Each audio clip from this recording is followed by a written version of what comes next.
How's it going, guys? We are going back live, fixing the generator again. Last time it was taking a while to get it all apart and I didn't have the right size string. So we are back at it. We're gonna do it right this time. So I also did the Dr. Google to find a better way because I was struggling last time, fighting with everything. So what you're gonna want, I should elaborate on what's wrong. The pull start, somewhere around here, it should be lying around somewhere, the handle. Oh, hopefully, you know what? It's a good thing we're starting with that because we got to go find it. I think it's in my truck. But first, what we got to do, spin this by hand until it's rather difficult. We don't want to break the spring, but fairly difficult. Then we're going to put a screwdriver through here just to hold that. We'll set that down because we are definitely going to need the handle. We got our new string, proper string here. And this is going to be for our pull start. We also need to take everything back apart if we're gonna get this going. So let's just pull the battery back out because that's gonna be in our way. And there's also an electronic module here we gotta unplug. I have no idea why they made this so difficult. Kermudge, how you doing, friend? I am gonna fix this once and for all. My other generator's running right now. That's a good sign. I've checked out on it a few times, but it's up and running. How about yourself? How did you get parts for was it your cooler, your water pump? Did you manage to get any parts for that, or is that like takes a couple weeks kind of thing? Okay, well, let's go back to the truck quick because I think the actual handle is still back at the truck. So we're gonna take a little walk. We got to get this apple orchard all buttoned up. It's looking good. It's looking good. Couple jobs I want to do. First, I want to come in here and water all these trees. Second, I gotta take my string line, run it around so I can cut these all to the same height. Third, I need to dig a few more holes here because this is my raspberry patch. I'll flip you around. This side and this side. Let's actually take a little walk in here. I saw raspberries over there, but maybe the kids have picked everything that's accessible off the trail right now. I'm not seeing any raspberries off these ones. There's some over here, I guess. They're a little early, but here we go. Some raspberries. I'm sure the kids have been rummaging through this pretty well. But this is my raspberry patch. And what I'm thinking is, if you're coming from this side, looking towards the apple orchard here, I'm gonna put the gate right here. My finger's already dirty from touching that stuff. So I'm gonna put the gate to the apple orchard right here. I'm gonna put in two 10-foot posts there. I'll auger them down about 3 feet, 4 feet. So they're about 6, 7 feet tall. Build a nice arched roof and then a gate. That'll be the way into the apple orchard because right now, my wife is not happy with me, but I took a few boards down to get in so I could mow it. And sure enough, the goats managed to get in. The one thing the fence is actually here to protect. So you could see this pear tree looking healthy.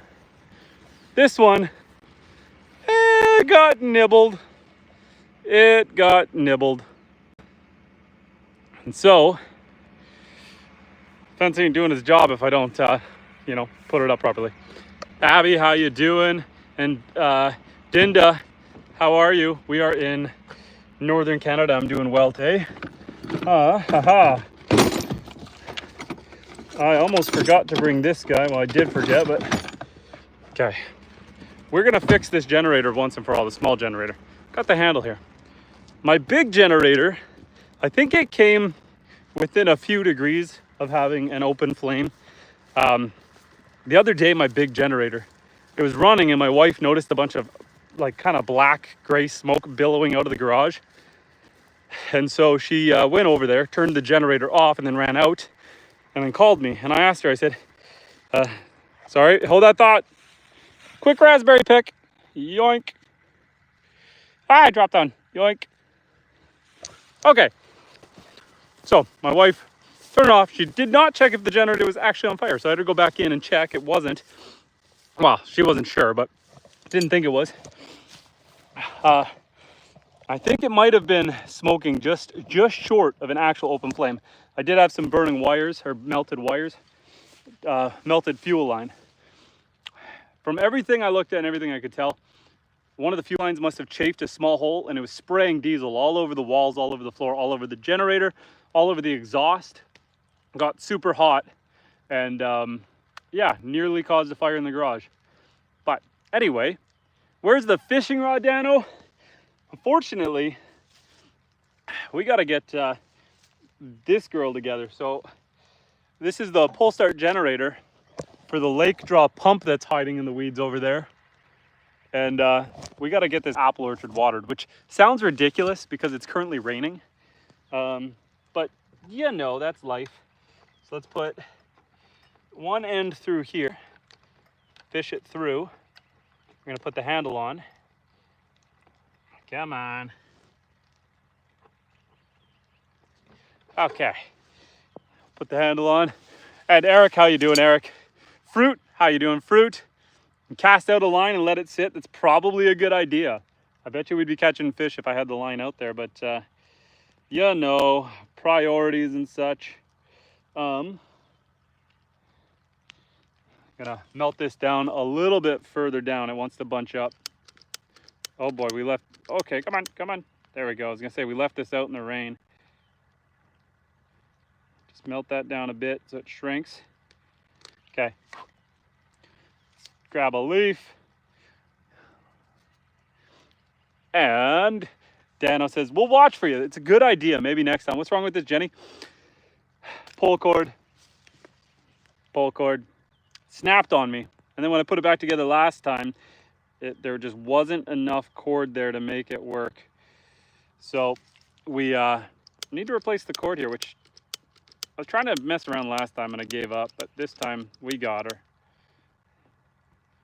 Just got to melt that down a little better. It's a little soft.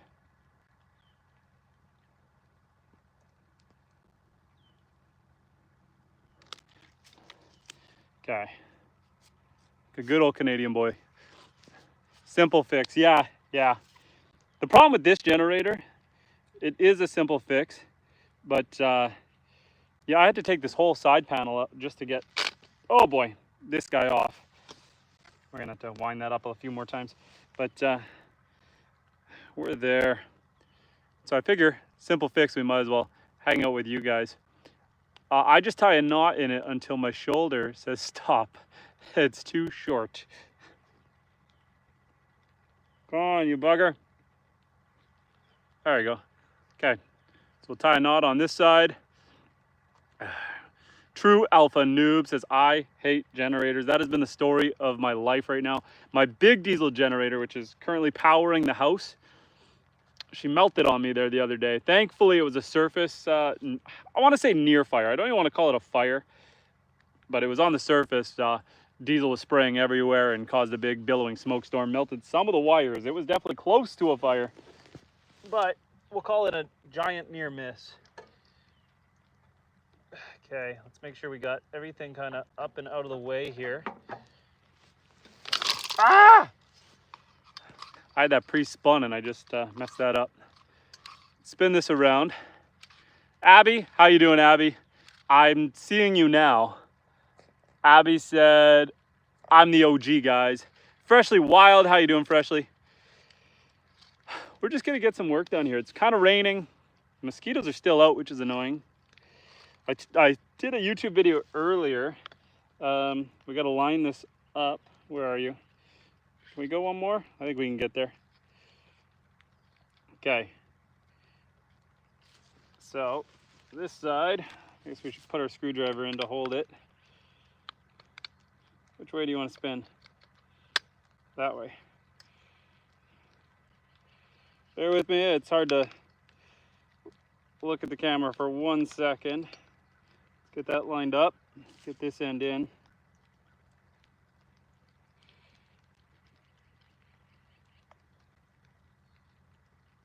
Come on, you bugger. This is gonna be more of a bugger than I was expecting, isn't it? Gotta try to fish that through. I've got a smaller line here.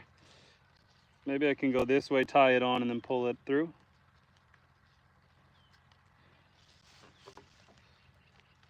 Okay, you don't spin out on me. How you doing, Ben? But yeah, anyway, I did not a live stream, sorry, I did a YouTube short earlier when I was out looking for some mushrooms, and the deer flies were atrocious. Absolutely unbearable. It's easy if you have 3 hands, exactly. I mean, it's not necessarily hard. I think I'm just inept at this for some reason. Ah! I also should have grabbed a flathead screwdriver. That would have made this a little bit easier. Come on, you dirty bird.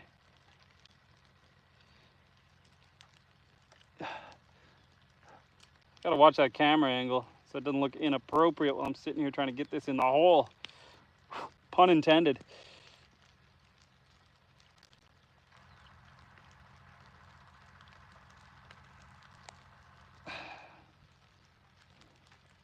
There we go. Okay, so we're gonna do the good old, well, I don't even know if this is gonna work, but we're gonna try. If I can tie this line to this line, I might be able to pull it through easier. I should have started the other way, I think, but oh well. Let's just see, maybe.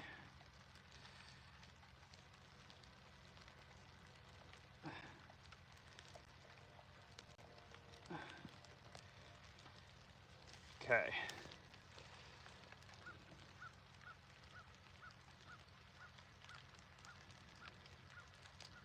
Come on, you bugger. I'm gonna just have to melt it. I am just like the worst at this, aren't I? Let's untie this one. This is supposed to be a 2-minute job, guys. We're gonna melt this down farther, shrink it up a bit. It's just hard to get it in there. Anyway. So you're salvaging your generator. The big generator, I got it up and running. I had to do a bunch of wiring, had to fix the fuel lines, had a bunch of melted parts on it from that near surface fire. But this one here, it's just the pull start, the cord snapped on me. It's a simple fix if I'm not being silly. I am working in the rain, which adds to the frustration because the mosquitoes love it, but that's okay. We're gonna make this work.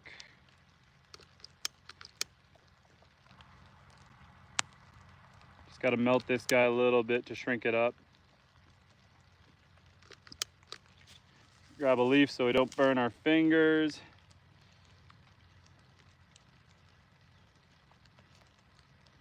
Okay, that might work. That might work. Holy mosquitoes, guys. Did everyone have a good day? Anyone have anything crazy going on? Son of a mother trucker. I really wish I had a flathead on me.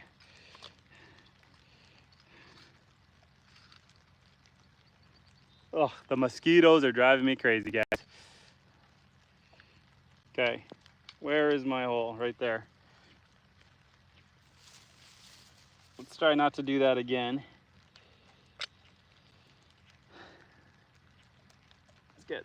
All we gotta do is get this through both holes and then tie a double knot on the end.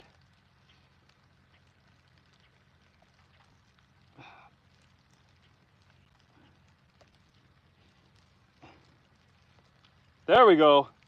Oh, we did it, guys. We did it. Okay, now we're just gonna try to keep this damn screwdriver in here while we tie a double knot off at the end.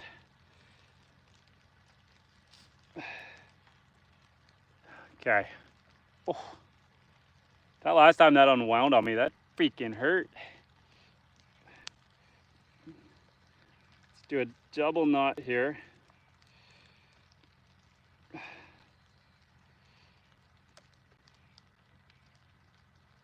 Pull that through. Okay, we can let this I think we can let this unspin on us. I don't think that's going anywhere. My rope better not be too big here. Okay.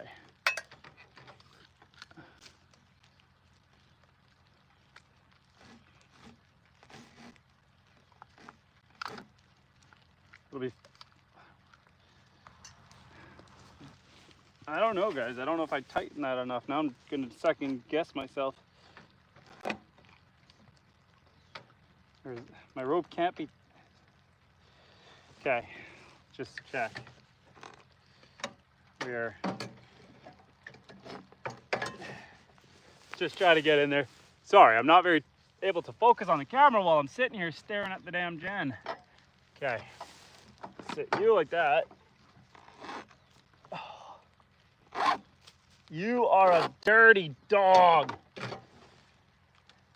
That rope is like a hair too thick. We have a remedy for this that I'm not gonna appreciate fully. This is gonna be a nightmare angle.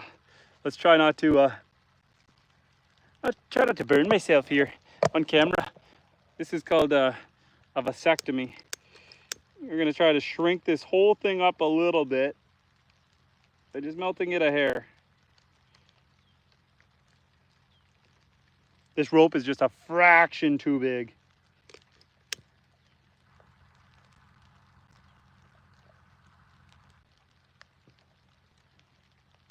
Really helps that it's raining on me right now.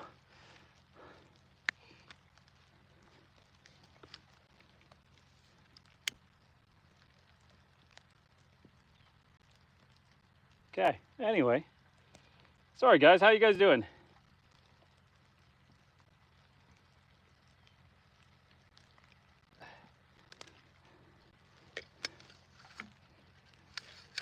That's a solution right there. That's gonna work. It's starting to roll back in nice. We got to burn the rest of it here just a little bit. We just need to take a little off.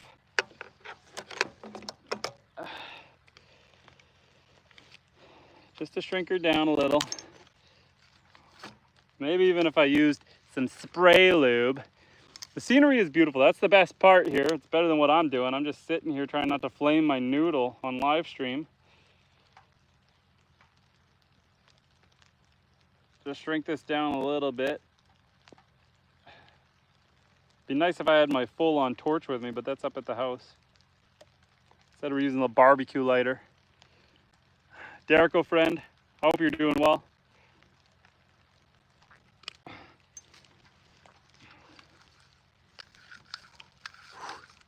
Full start. Keep the noodle safe. The misses well, appreciate that. We've got 5 sons, so I want to say mission already accomplished.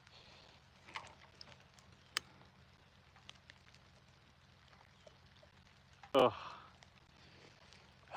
So I finished the other day on the weekend. I finished cutting the trail down to the beach on the south end of my property. So I've got 156 acres. It's a peninsula, and it's really hard to fathom, like even for me as the landowner, it's really hard to fathom how long that is until you cut a trail from north to south, like the length of the whole property all the way down, and you walk it. And it takes me like 15 minutes to walk that trail just to get to the south side of my property. And basically what I do is, like, the first half of the trail is already well cut. Okay, where are we? Right about there. So the first half of that trail is already well cut from, I cut it last year. The second half, I just finished punching through this weekend. And so it always takes a bit for the trail to get nice. When I cut a new trail, the goal is first just to punch your way into the trail. And then every time I walk it, I bring the chainsaw and I cut it a little bit bigger, every single time. Also, it is raining and the mosquitoes are awful. They're gonna drive me crazy. And so yeah, that's kind of the goal, is to just every time you walk the trail, take a couple trees down, make it a little wider. Ideally, I want to be able to get the new skid steer in there. And then once you cut a tree down, hook onto it and drag it out. And when you drag it out, that just takes all of the shrubbery, all the leaves, all the brush, everything with it. And it makes the trail much nicer.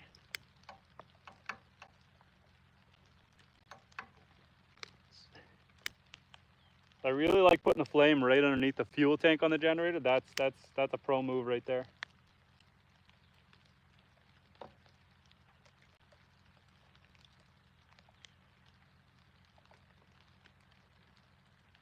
Okay, I think we salvaged her. Ooh, we got a soft spot right there.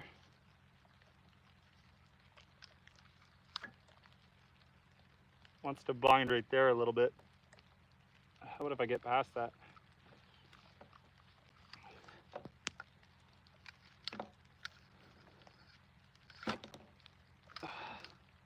I think this means that I got to crank that bad boy even tighter because it's just not wanting to fully do this, but that shouldn't be that hard because we can pull some of our string through. Let's get this lined up this way. Okay. You said it's raining coming from the south west because it's raining in Jersey and New York now. And Eric said, I hate those showers that travel on rain on an angle that come to us going to the ocean. But the Lord was on land. Derico says it's been raining on and off here in the West Virginia. Derico says we had really bad flooding last month. That flooding in Texas was crazy. Hema, how you doing? Thanks for checking out all the videos there.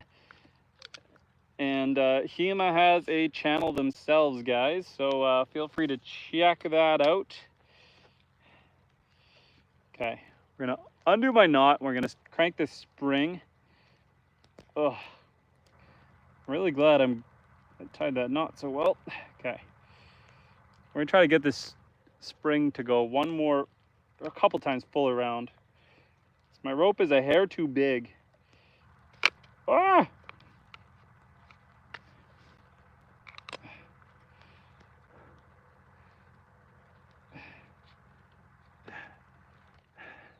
Derek, go take care, man.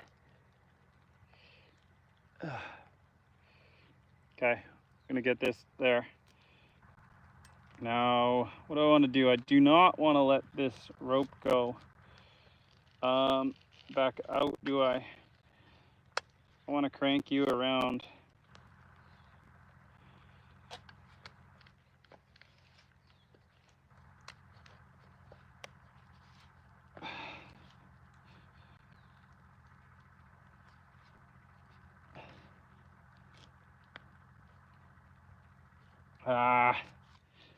I think if I'm going to crank it like that, I do need to let the rope out once.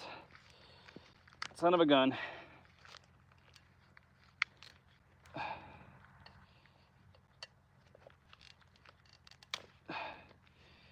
Okay, we gotta get this even tighter. This is just not going my way. Is that a power washer? It's actually a generator, just a portable 3,000 watt, but it's a shame that I didn't just get that. I gotta recrank the spring here because the rope broke, and I just had everything together, but the rope is a little thick, and so it didn't want to pull all the way through. So we're gonna try that again, hoping for the best here.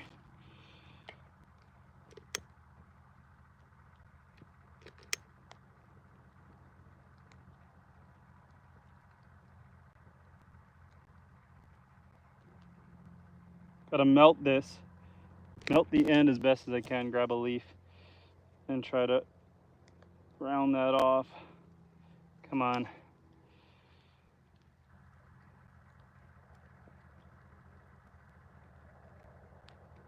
Ugh. The little no-see-ums and stuff are just destroying me. Lowe's recalls from a mess with broken strings. Yeah, this was a nightmare. Okay, come on.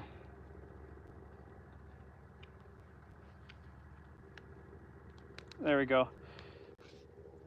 And now, try not to let that screwdriver fall out of there while we double knot this without losing a finger. It's okay if it actually goes on me a little bit right now because we're holding the end. Okay.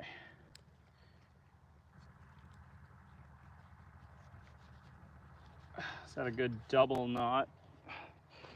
Actually, this rope's big. There's no way that needs a, well, we'll double knot it anyway. Oh.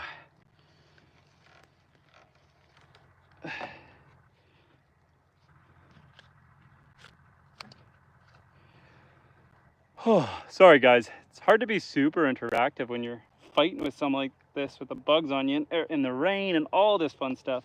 But there we go. That feels good now. Oh. Okay, that should definitely be tight enough. Now, the second half of this fight is to get it back in here. So, gotta try to lie on the ground a little bit, hang out with the rest of the bugs here. They do not give you a lot of room to work in here.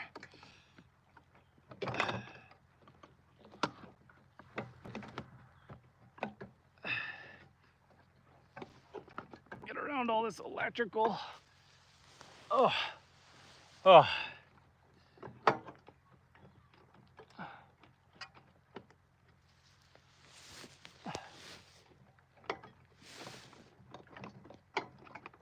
Okay, there. I got that in the right spot. Now I just gotta get the bolts in. Oh, I saved the bolts right here. They're the longer ones. 2 and 3. And this is the bit that worked for me last time. Okay. And I think what I had to do is start it by hand with this one. And then I can get the wrench in there. There's really not a lot of room to work in here though. Oh. Okay, so we need the string. String's gonna pull right there.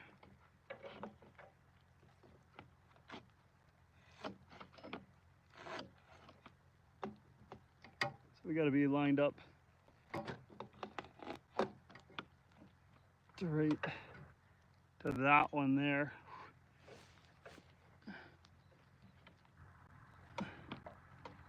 And then what am I snagged on? Oh, okay.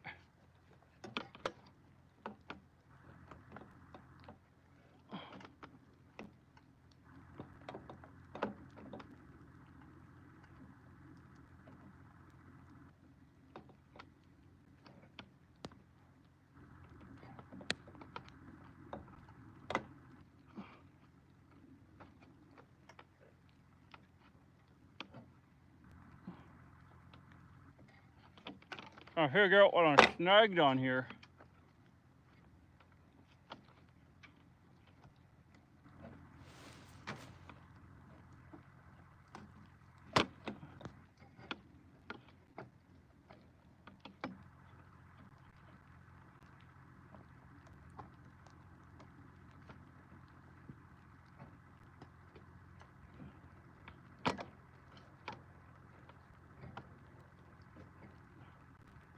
Okay.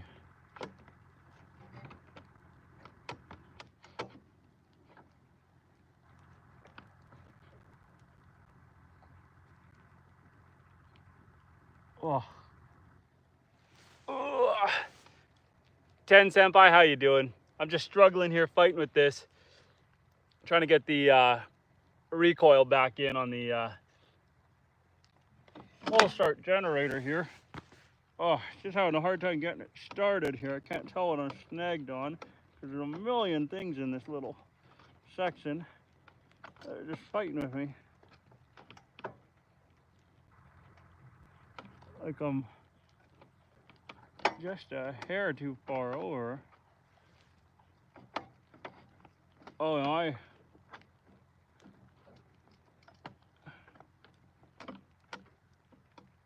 okay, so this is here. My wings aren't out, are they? No. Can't we?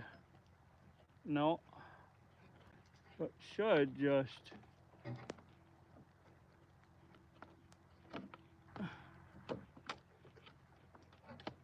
Holy man, this should not be a fight. It wasn't earlier. There we go. That feels good there. Let's get this first bolt in and then we have a moment of relief.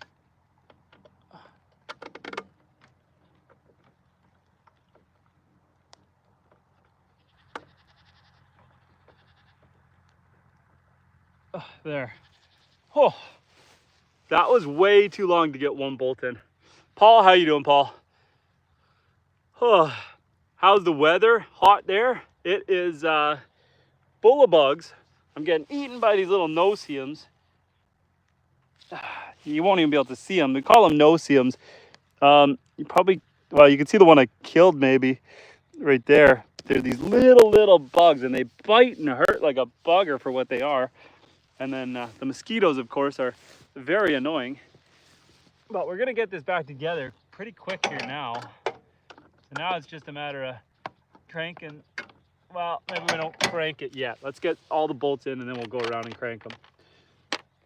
Oh, so just a couple more. More bugs than normal. Yeah, they've been pretty awful. Like I said, I did a video earlier today and it was just a cloud of bugs. I had to wear a sweater because they were biting through my shirt. It was awful. Ugh. Okay, where's the next bolt? It's somewhere awkward way up in that corner, I think. Ugh. You guys are gonna come look at this so I can use the flashlight. Yoink! Let's spin you guys around. Look you guys up. Turn the flashlight on so I can see which hole I gotta go in. Ugh. Oh boy, awkward, tight space. It's that top right one. I gotta angle it right there. Nope. No, it's the very top one. That was a peg. Okay. Haha. Angle you back over. Whew. Man, oh man, oh man. Ugh, the bugs are just awful. But I choose to live here, so it is what it is, right?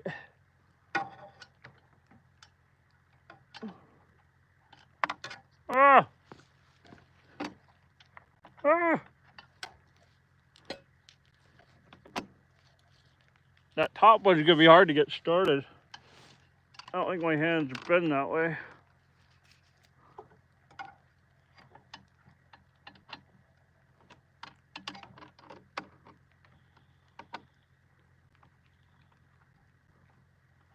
I swear I'm not crying.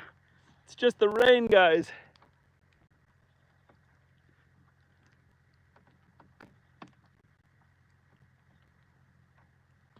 Come on.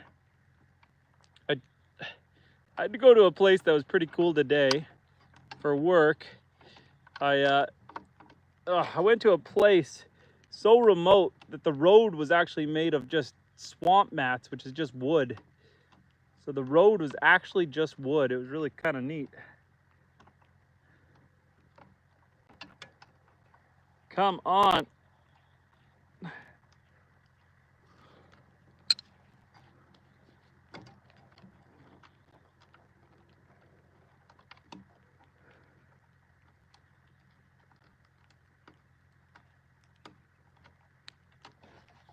Oh, trying to get this. Okay, let's take a little break here and sit up for a second. Holy man, I'm getting eaten alive. Really should have put some bug dope on, but I try not to whenever I can. Ugh. Oh, oh man, guys. Yeah, I'm getting eaten by the flies, but that's okay. Michelle, how you doing, Michelle? Welcome back. This is the smaller generator. This isn't the one that caught fire. This is just the one I broke the pole cord on. Ugh, and why not do it inside your house? Well, arguably the ground here is softer than in the house, but this thing weighs probably 80 pounds, 70 pounds, 70, 80 pounds with full gas. It's not that easy to drag around the house. So just do it out here. You need some bug spray. I do. Oh, let's go get some bug spray because I'm sitting out here just miserable. Let's put this bolt in my pocket. Let's go get some bug spray. I thought with the rain, we wouldn't need it, but you know what's nice? So this is my apple orchard. This is all raspberries. So as you can see in here,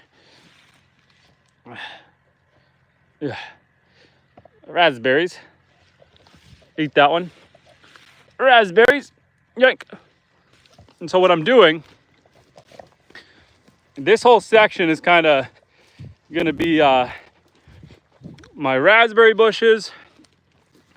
That's going to be the apple orchard. I'm going to put the gate right here, so you can walk through the raspberry bushes to get to the apple orchard.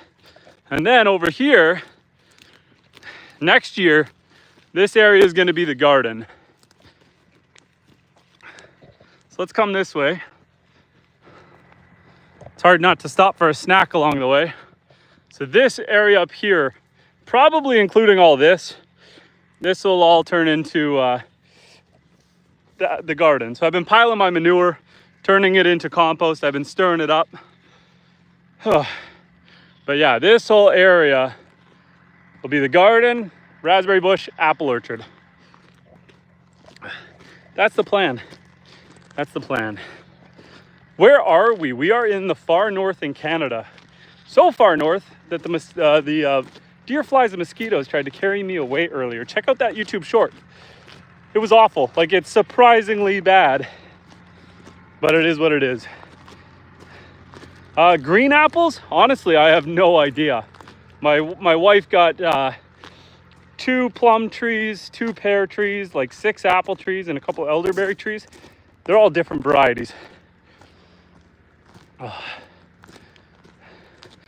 And we would need a taller fence because the moose can jump 7 feet. Yeah, here deer are like 6 feet, but and this is only like a 4 and change foot fence. The fence is mostly for my goats. Okay, I came in here for bug spray. Do right here.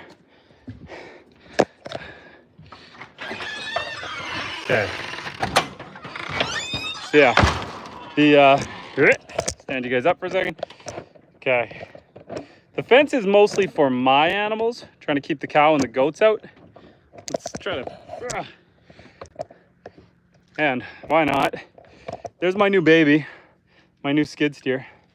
So that I drove all the way, about a 40-hour on road, about 50 hours of total travel in 3 days. I was putting in 15 to 17-hour days, 3 days in a row to get that thing and get it back here. It was aggressive. I was basically waking up at about 5 in the morning and driving till about 10 p.m. Oh, we're not going light.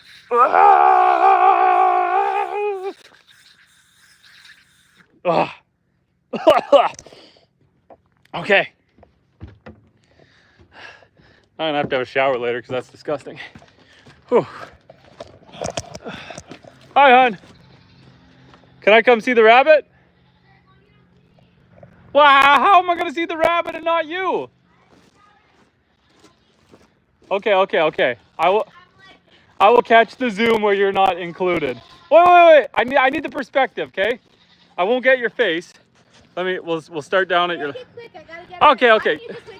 Wait. No, it's you holding it. Okay, look. Look how big that rabbit is. That is a New Zealand Flemish giant. Y'all see that? It is so much crazier when you see someone holding it. And goats. Evie! Mwah! Kissing the friends. Oh, I almost poked you in the eye, sorry. And the chickens. And we got Gabby back. I'm coming back. Don't get me. It's time for Fluffy and her babies to have more space to move. You're grabbing babies too? Yeah, Fluffy and her babies are going to have more space. They're ready to move out of the hutch and to go into the more colony over there. I could do too. Let's see the bunny. There's one that I think is called a lope, I think. It's got the ears that stay down. We've never had one like that. Really? Ever. You breed that rabbit? Yes, we do. Me not personally, but they breed each other, yes. Ugh. my wife is saying this is the lope. His ear's going the wrong way. Come here, buddy. Oh, okay. I want to grab you with one hand, which isn't that easy. There. I'll use two hands. Okay.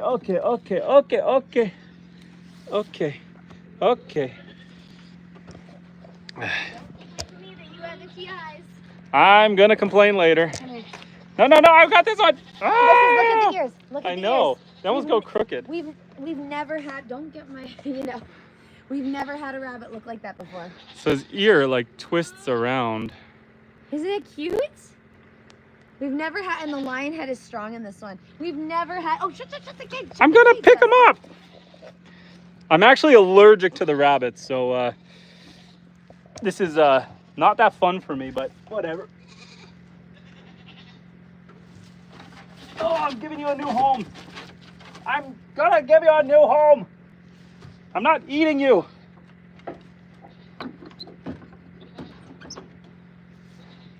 Bunny. I'm already itchy.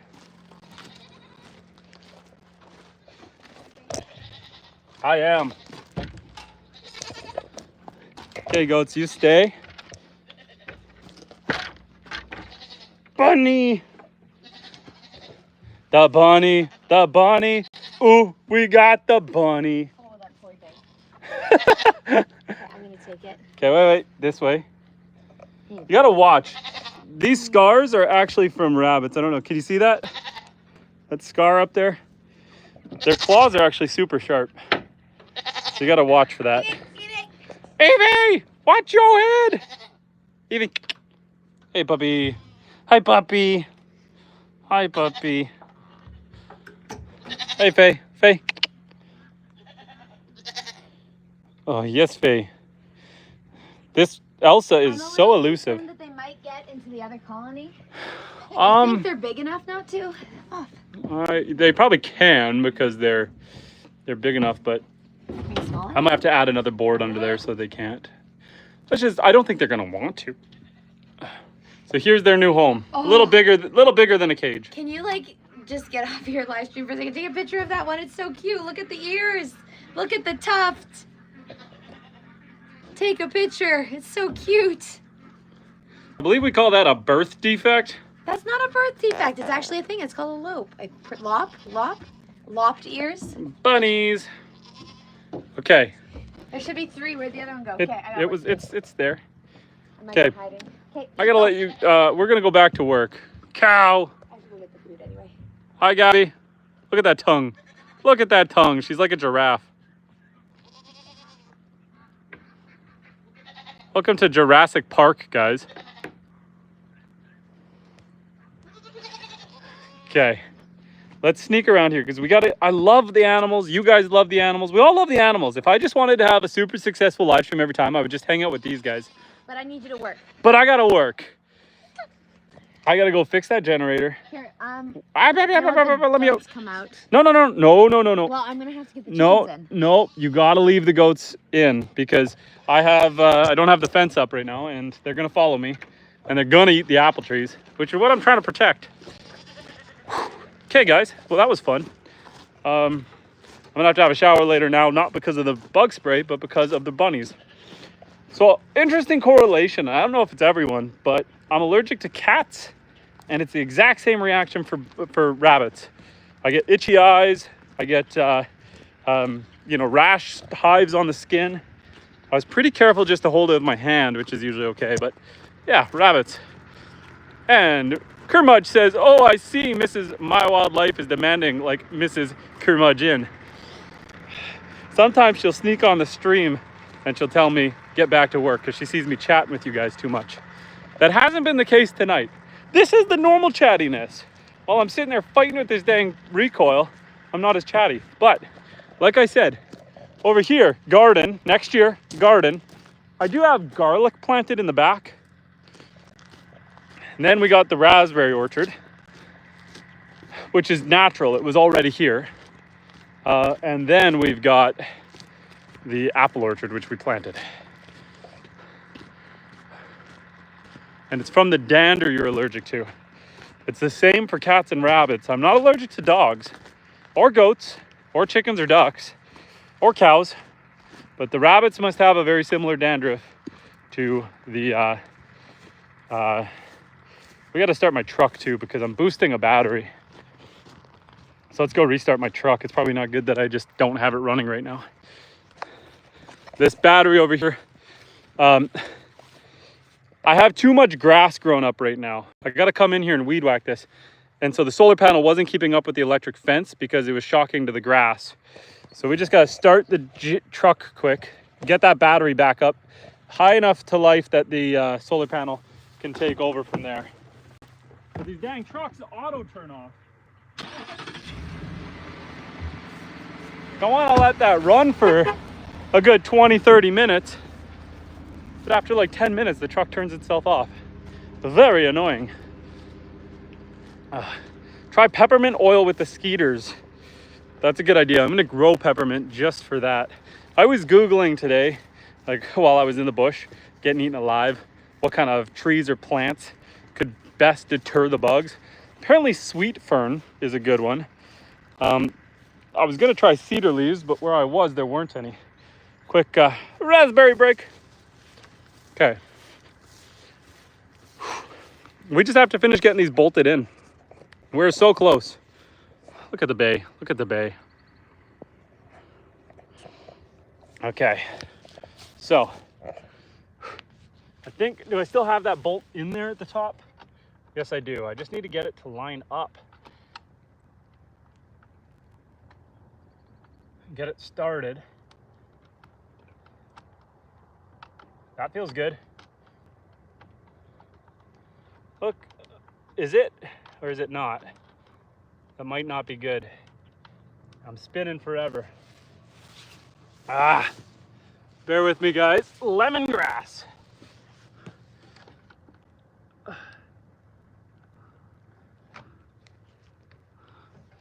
You can't get two hands in here.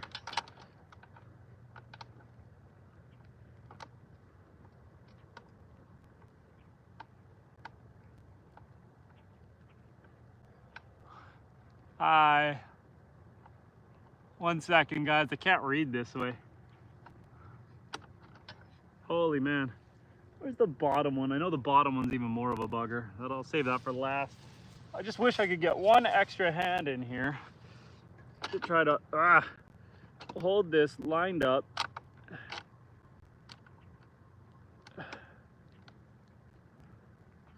Get that screw started.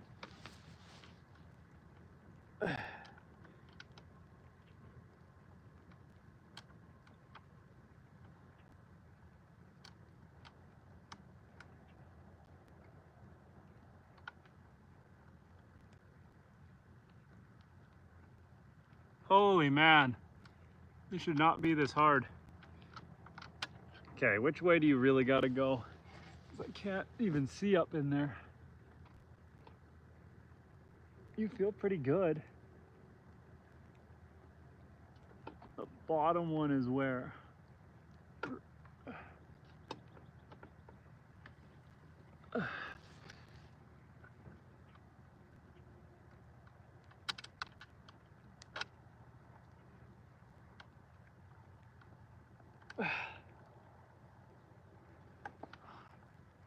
I love fighting with this, guys.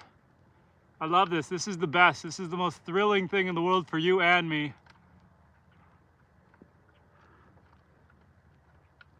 Oh.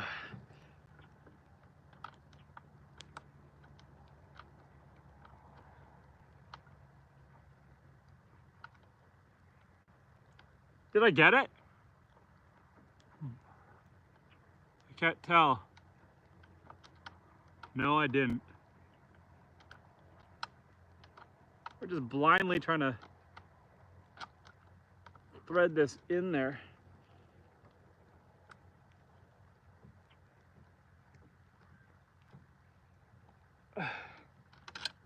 Okay, I feel like that that shouldn't be able to miss. It's definitely where it is.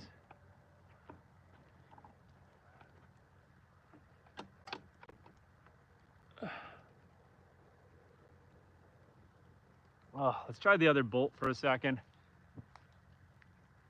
Like, I'm in the right spot. It just doesn't want to catch the thread. It's driving me insane.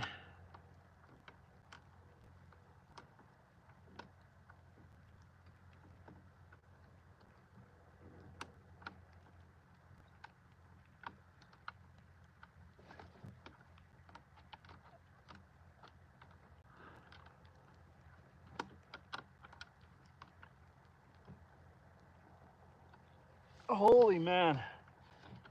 It's gonna drive me crazy. Oh, okay, I gotta come see you guys. Oh, I just can't get that one bolt to freaking catch, and they make this thing so tight. Let me show you what we're looking at. Like, I'm trying to get my hands in the top up there, up in there. It's like, really? And then the next one I gotta do is in behind these wires back in here. And it's one thing to get it out, it's another thing to get it back in. Like, we're straight up trying to go into this hole right here. It just, no matter how many times I get it, I'm just not catching the thread. And Robert says, okay, wait. Robert says, XRP performed pretty well in the last 5 days. I am up 280 bucks on it. I'm liking XRP. I'm on XRPP, the EFT. I also have XRP, the crypto, but I'm really deep in the EFT. Okay.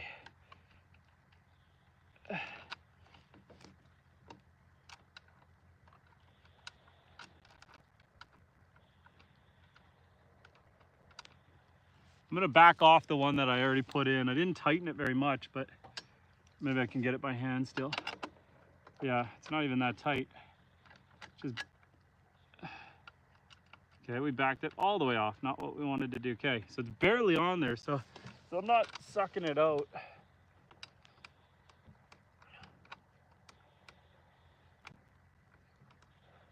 This is awful. Why? I can feel the bolt is in the right spot. I'm in the threads.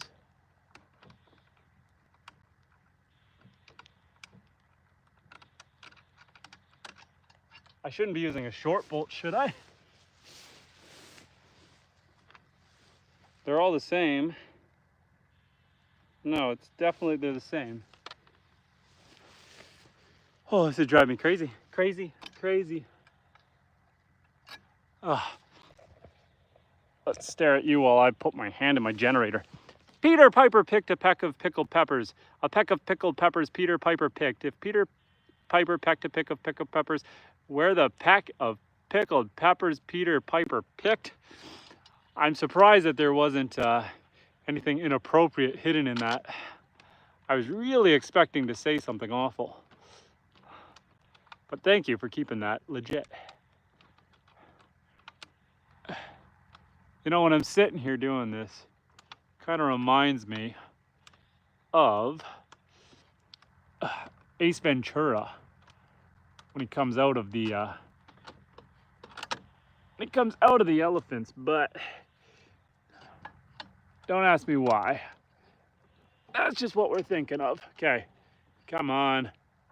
And TLCB says hello. Maybe try turning it the opposite direction. It better, no, the other ones aren't reverse thread. This one better not be reverse thread. I'm sure it's not reverse thread. Now you got me freaking all panicked that I've been doing this backwards this whole time fighting with it. Oh, it better not be reverse thread. I'm sure it's not. I tightened the other one. Now we're gonna try it.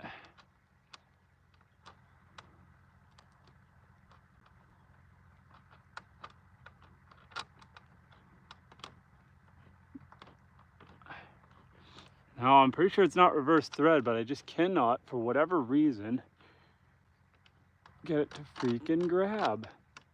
It almost feels like this bolt is not the right size bolt, but I'm sure it was the longer bolts. This other one down here, it did grab and it did bite. I'm sure the bolts are all the same. Wow, these ones are longer.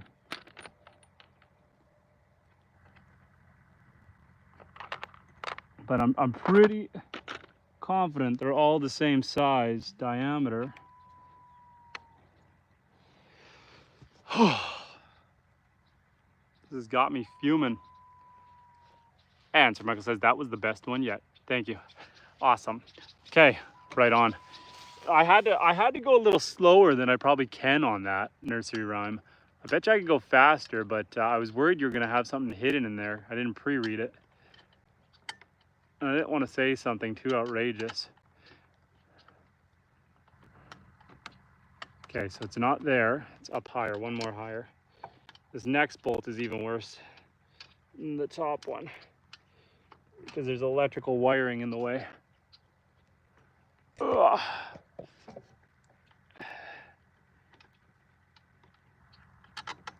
Again, man, I curse myself because I said this would be probably a 20-minute job and we've been live streaming for an hour. Yes, I had a little bunny break.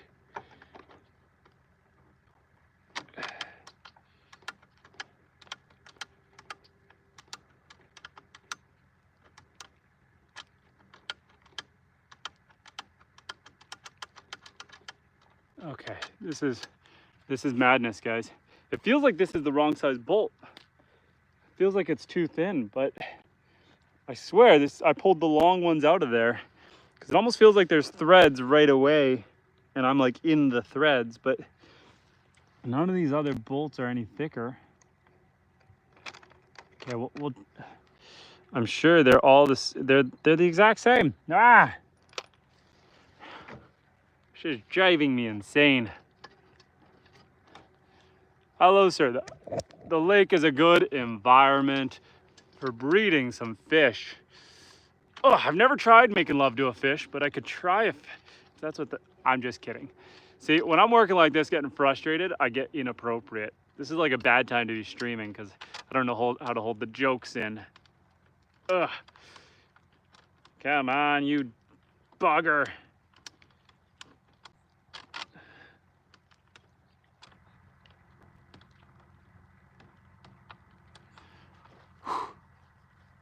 Behave. I know.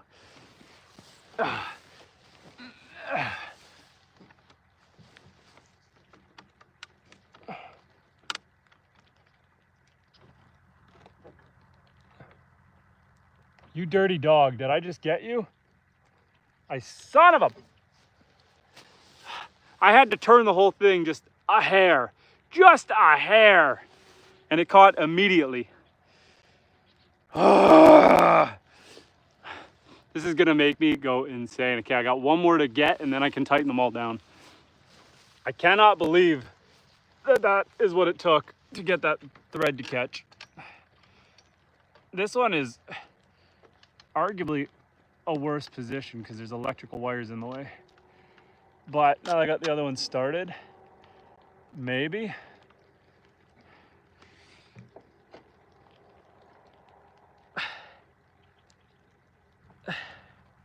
Well, I can't spin it by hand. I think I'm in the groove, so let's try to get, can I even get the wrench in that one? I'm sure I can, I got it off. Make sure that's the right way, it's not. And Antilon 8 Atomos, welcome back, friend. How you doing, buddy? What are you trying to fix? My portable generator here. Come on. Okay. My portable generator, the recoil, the pull start snapped on me, and you know that should be an easy fix, but they make this intentionally so you want to huck the thing in the lake and just go buy a new generator so that you make more, they make more money. That's my theory and I'm sticking with it.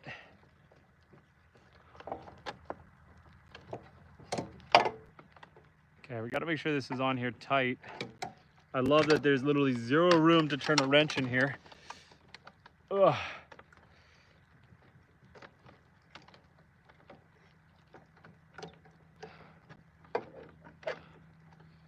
Come on. Find the bolt head.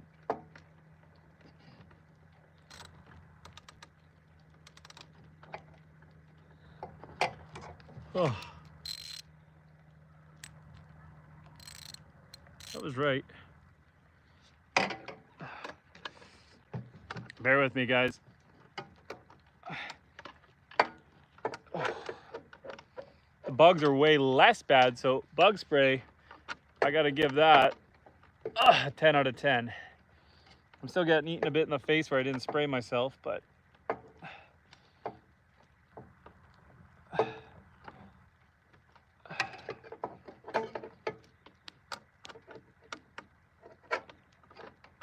okay.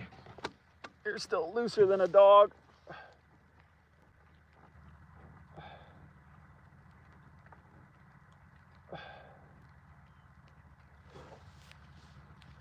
Get this bottom one cranked on here because I know I can reach that.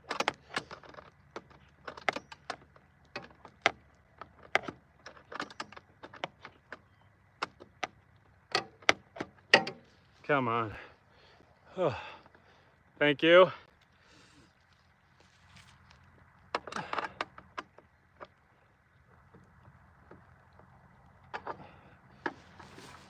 Oh, we're almost there. I haven't even tried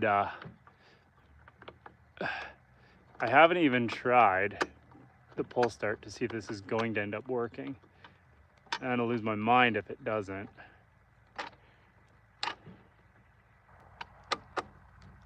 Why is my wife driving away? What is she doing? She coming to get some food? Some animal feed maybe? Okay, we're just gonna go hand tight with everything.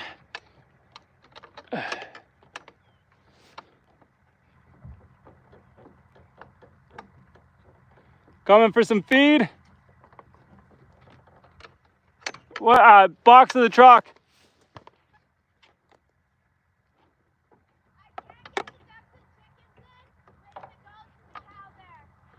Okay, one sec. Homesteading struggles, guys. So my wife wants to get the chickens back in because we let them out every day to free range as we're good animal owners. But then to get them back in,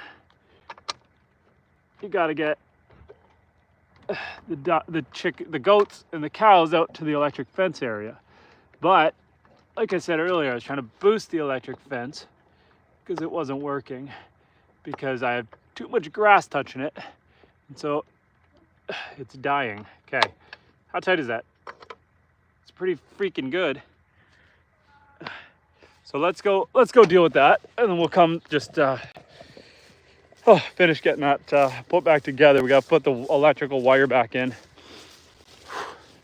but let's go test the electric fence so we can see if my wife can let all the goats and the cow into the electric fence area, separate them from the chickens and the ducks, then we can put the chickens and the ducks away. Is there a service center close by? Not that wouldn't cost you an arm and a leg. At that point, it might even be cheaper just to buy a whole new generator. The guys up here charge like $200 an hour, and I live about an hour away. So right there, you're $400 before they even touch anything.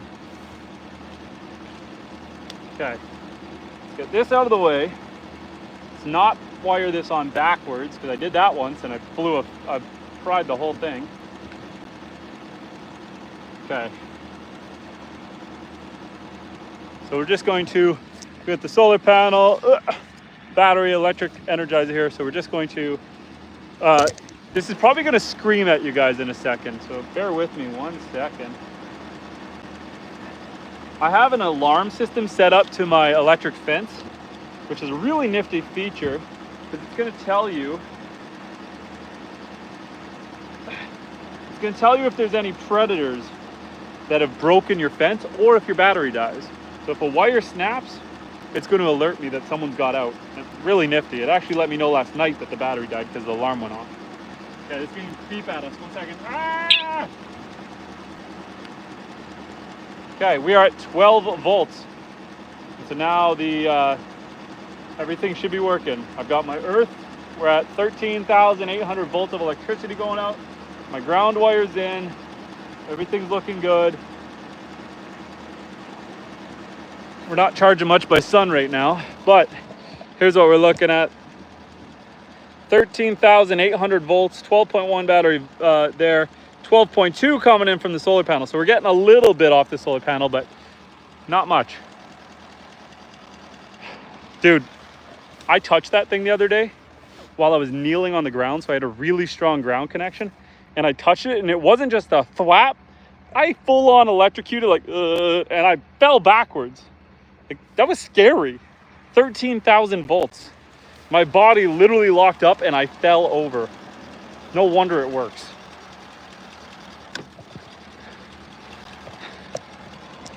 Okay.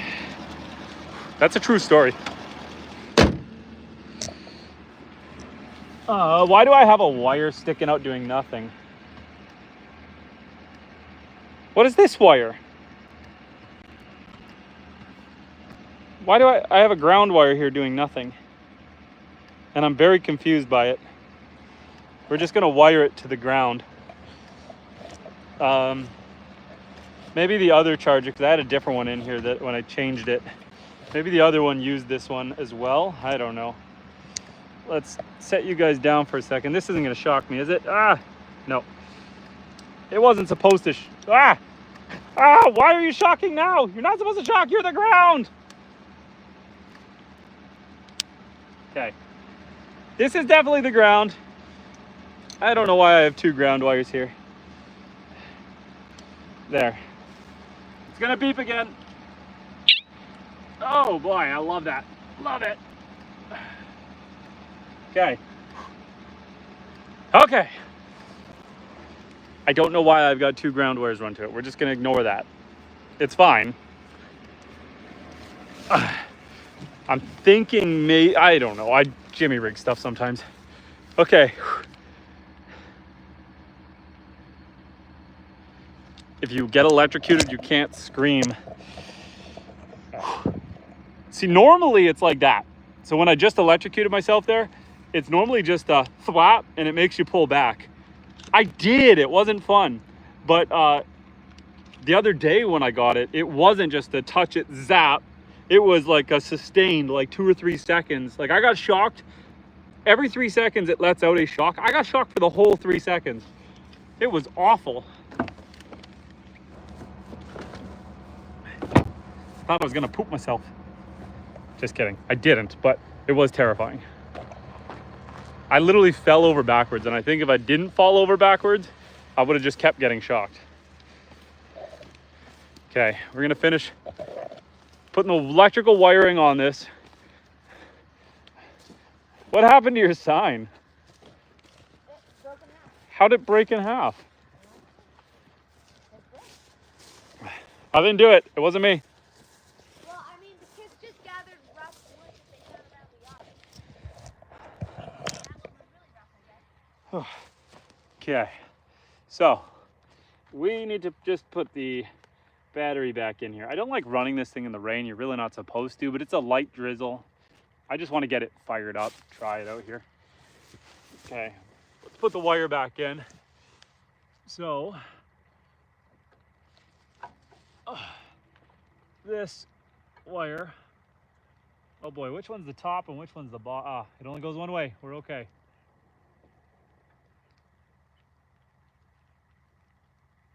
Positive. Negative. The key start doesn't even work, so I mean, I guess the battery here doesn't really matter. It's another thing that's not working on it that we just haven't fixed. Oh. Okay.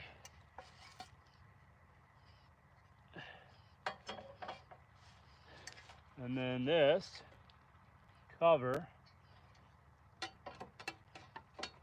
goes this way, I think. We don't want it touching metal on metal here.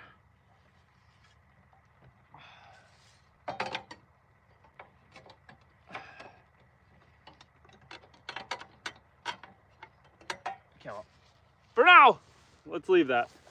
Let's just start this thing. It's all still disconnected. It's all in pieces, but we got to make sure it actually starts. Feels good. Takes a few pulls, this one, because first off, let's check that we still got fuel in it. So this one takes a few pulls because it doesn't have a primer. It's actually dangerously low on fuel. I also think I've got a small fuel leak in it because this thing tends to run out when it's just sitting here, I find. So there must be a small fuel leak somewhere. That's what I'm going with. Let's put a little bit of gas in it because we got the jerry can sitting right here for this moment. And Adamo says, electrocuted is mainly influenced on our heart bit rate. So the pulse is become screwed out like you have a heart attack until it is too late.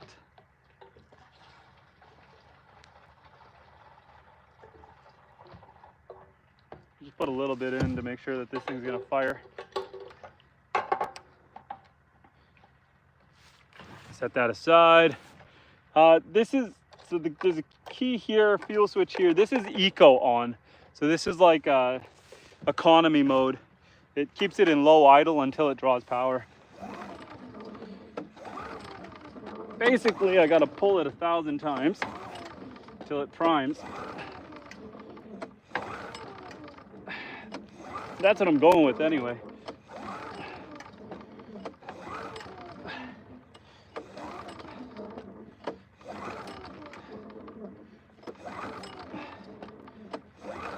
Eventually, she wants to kick off.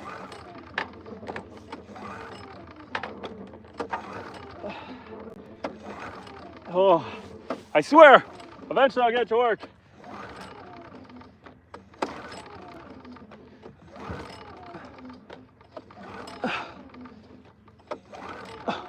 Yeah, the electric start doesn't do anything. The econo, oh, I swear it wants to start now. We're so close, I can feel it. We've got prime at least. Come on. Turn that off. Oh, that's close. Anyone counting? The choke is gone. No choke.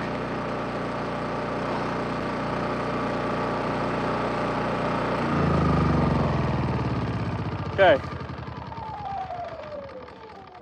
Now that we got it to run, we need to bolt it all back together because I don't want to just leave it running here and use it. Everything's literally just off.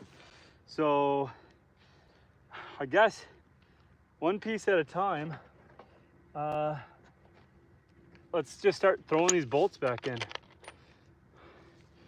I'll do them all by hand and then we'll come in with the wrench and snug them all up. So that was fun, guys. 600 pulls later. Now while I'm doing this, I can talk to you guys a bit. You want me to see me skip a rocket on the lake? Apollo, how you doing, buddy? What do you mean? Did you mean, oh, you didn't mean, you said rock. Here I am reading rocket like a fool.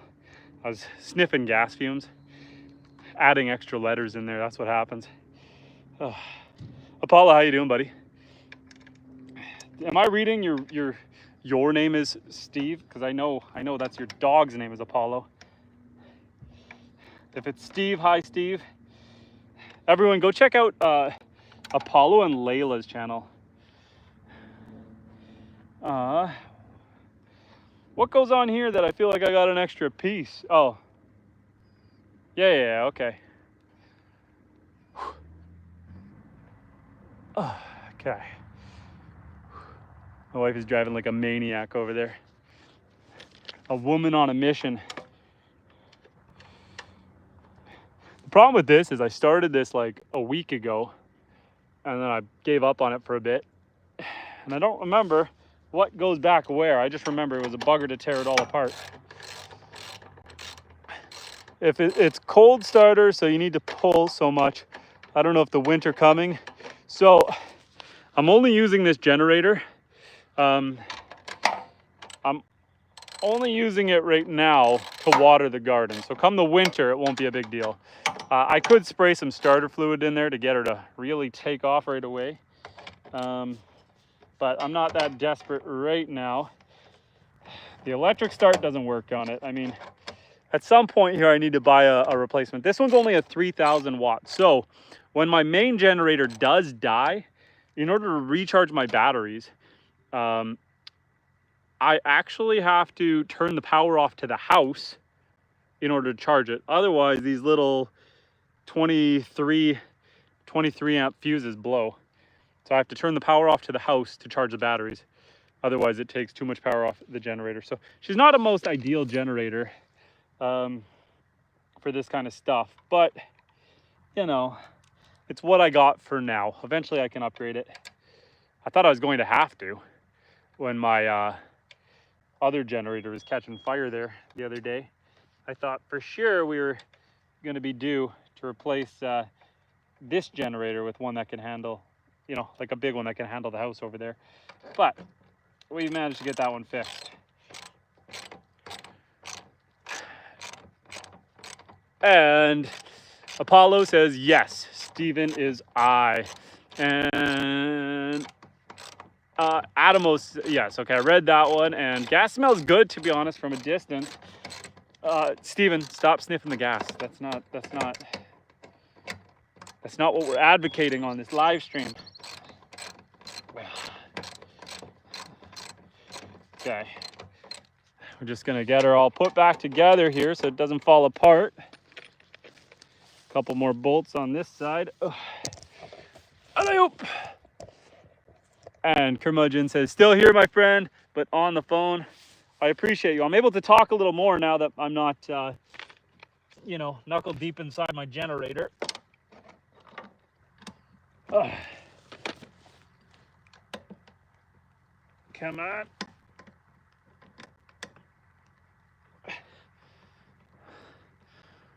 Matthew says, there's a study that says people who like gasoline acetone, and I can't remember the other one, those people are most likely to have an addictive personality. That's actually kind of interesting. I mean, I wouldn't say I have an addictive personality.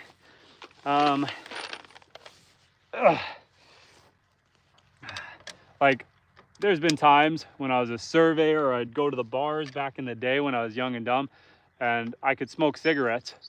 But then when the weather warmed up, like when I was surveying, when the weather warmed up, I could just turn off, I could stop. I just liked it because when it's really, really cold up here in northern Canada, it kind of felt good to have a cigarette in your face. But then I could stop. And then, you know, when I used to drink, I do not drink, I don't drink anymore at all. Since 2019, I haven't had a single drink. So thank you to COVID for that one. But come on. I don't know if this one's gonna get back in there. I think the bug spray is washing off. The mosquitoes are coming back. Anyway. Yeah, I don't mind the smell, but I wouldn't say I have addicted personality. You know, you're supposed to have leftover bolts when you tear it apart and put it back together. Randy, thank you. How you doing, buddy? And Apollo Leia says, I try to channel mine towards positive things, mainly exercise. That's good, man. That's good. I have been, so I've got a bad back. I've got a history of a bad back. Hurt it playing hockey some 11, 12 years ago. And when I say hurt it, basically I destroyed the disc between my L4, L5 vertebrae, put bone spurs on the vertebrae, like I crushed the thing. So anyway, during that, I was actually okay for a while because I was going to the gym every day for like 5 years. And my back didn't really bug me. It wasn't until I stopped going to the gym that it started getting worse and worse. So I have been trying to flex a bit, trying to go to the gym again just to try to get my body back in shape to take the tension off my lower back. I think it's been working. I'm feeling better anyway. Okay, what is this piece? Was this piece supposed to go on before that? No. No, this piece goes on right here. Maybe? Where do you go? That looks right, but it also looks useless. Oh, man, oh man. Okay, well, we got the main side on. The top plate and the other side, I guess, can sit on there for now. We'll bolt those on. We'll bolt those on later. I just want to get the garden watered, which sounds hilarious because it's raining. So maybe we're not. Why? You know what, guys? I'm feeling a little bit slow today. We're gonna fix the water pump, but why in the world would I water the garden right now? I don't know if you guys can tell, but it's actually raining right now. So we definitely got to finish getting this fixed at some point. We're not really in a rush to water the garden. We can put the rest of this back together tomorrow. We got her working. We got the pole starter changed. We got that figured out. And then I wanted to put this. This is a quick disconnect on the garden hose because it's still not going to be perfect. But on the garden hose here, I'm sucking from the lake. So it's a lake draw pump over here. Let's flip you guys around so we can see it. So I got a lake draw pump with a ton of hose going out to the lake. But what I've had to do is pour water in here every time to prime it. Now, are these fittings here even the right size? Or are they just for the 3/4 inch? What did I buy? I don't know. I don't know if that's going to be for the... No, there is a 1-inch one. So I got a 1-inch one. So basically, every time that I have to use this thing, I do have a check valve on the end, but over, you know, if I leave it a week, water evaporates out or gets out of the system. And so then I got to tear this apart, pour jugs of water into the hose to get it to refill so that I can then have prime again. So I'm not sucking all this air, which is fine and dandy, but I have it hard threaded right now. And so I have to spin the whole pump around because I got so much hose out there. And that's super annoying. So I'm thinking if I have a quick disconnect, I can quick disconnect it. And then I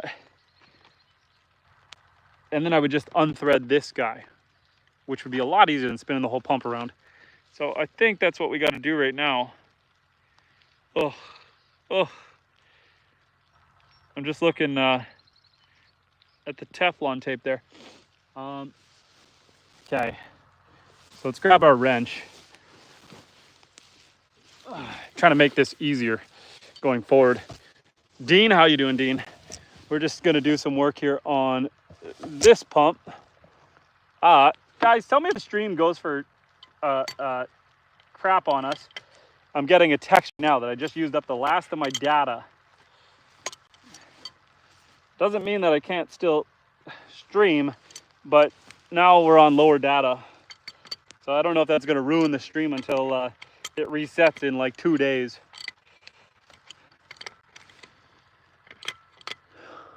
Ugh. How's the quality? Are we getting blurry and laggy now?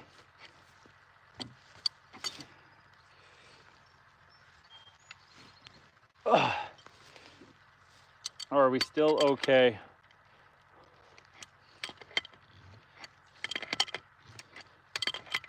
Get this hose off.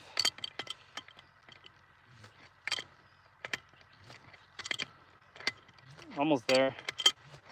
There we go. Still good, thanks Apollo. And now, this is what I had to do every time I needed to prime the thing, which is ridiculous. Probably not great for it, but there's that. So now I want to grab Shooby Dop. I want to say, is it will this work? Maybe this isn't the right size. I thought this would be the right size here, but maybe that 1-inch fitting is too big.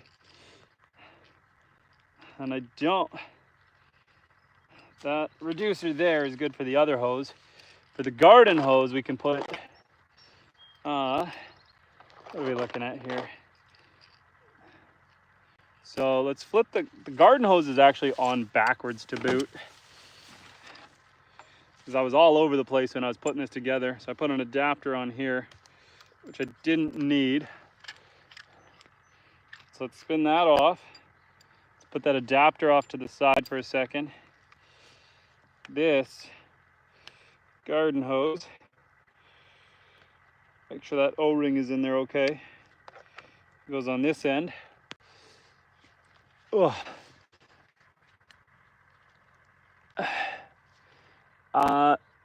Yeah, you know what? I agree, Adamos. You're absolutely right that I should do that. I think what I'm gonna do is take one of my plastic totes. I still have several. I've got them. I'm using them in my pig enclosure actually right now. But I've got more, and I'm gonna cut out one of those big 1,000-liter totes, the 4-foot by 4-foot totes, and I'll cut the bottom out and a little doorway for the pull start, and I'll put all of this in there to cover it all. So maybe that'll be this week's project, just to cover it all from the rain, because yeah, the rain's gonna eat everything out here. Okay, so now we gotta spin this hose around. Let's get the other side. Whew. Okay, get the other side of the hose, wherever it is. What do I got going on here? I got 100 feet of hose sitting out here.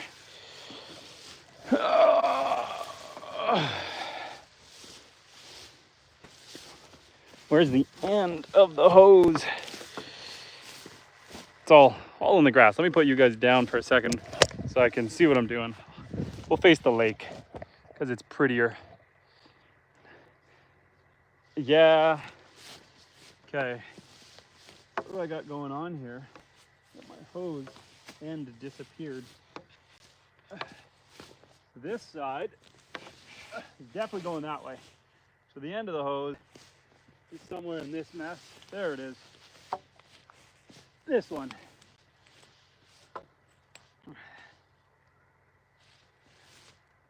So slide you over. Okay. Yeah, I just need to switch the hose around. So I had it on backwards with an adapter. Extra steps for no reason. So spin it around. Ah! Gotcha. Okay, let's drag it out from under there.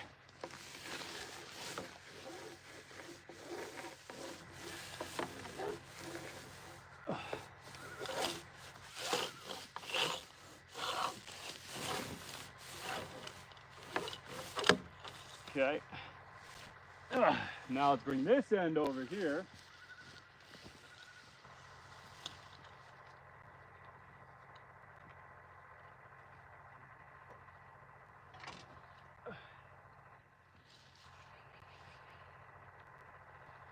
This end can go right on here.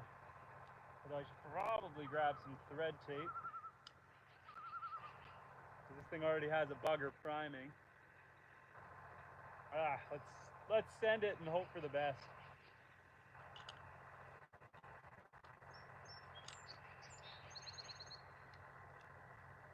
Actually, I should put that quick coupler on here too.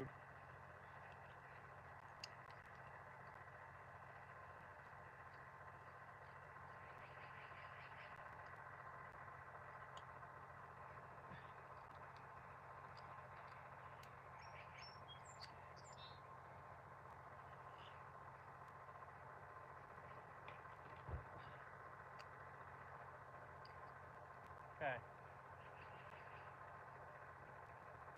I guess I should come get you guys.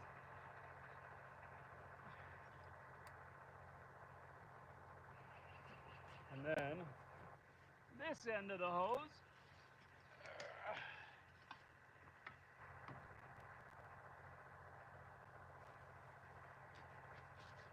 This end of the hose is gonna come back up here. Okay, sorry I ignored you guys for a second. So now the hose is good. We got her all sorted out, swapped her around. Oh, there we go. There we go. Man, oh man, I wish there were not so many mosquitoes. It's just where I live. Okay, so I was really hoping that this quick connect setup, it was just a quick cheap little kit, but it worked for here. So we got the quick connect on here, but I was hoping that the bigger piece here would work on the end here, but this must be 3/4 inch and this is 1 inch. And I don't have a reducer on me for that. So that's kind of annoying. I could put the reducer there. No, it's not the right size. Well, that's okay. At least now I can just undo that when I want to huck my pump around like a maniac. Pour some water in there.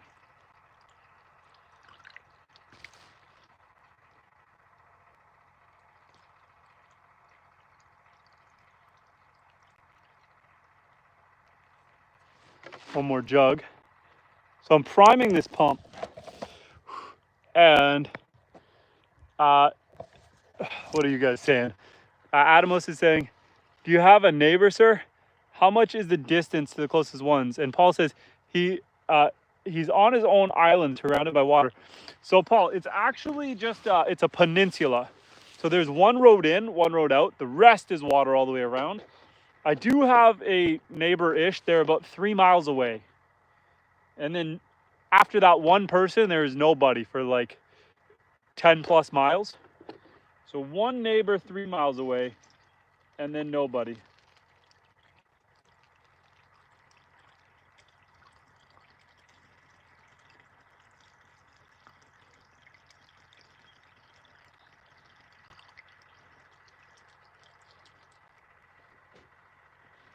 You seem like you're close.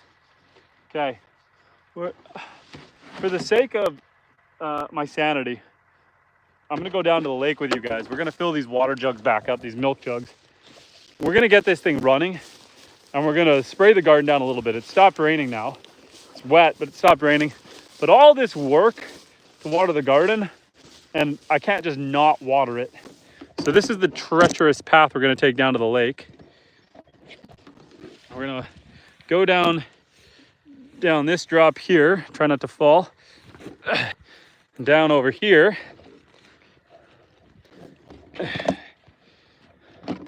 We'll set you guys down. Try not to drop you guys in the lake. We'll stand on this log. Oh boy, is that a frog? Something just swam away. I don't think it was a fish. Let's see what we can see. I don't think that was a fish. It went down under this log here. I think that's, is it a frog? What are you?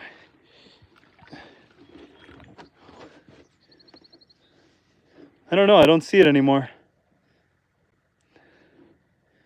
I do not see it. That was weird. I don't think it was a fish. Okay, let's try to set you guys up on the bank. No crocodiles. Not up here in Canada. We are perfectly safe from crocodiles. Nothing should be able to jump out of here and get me. So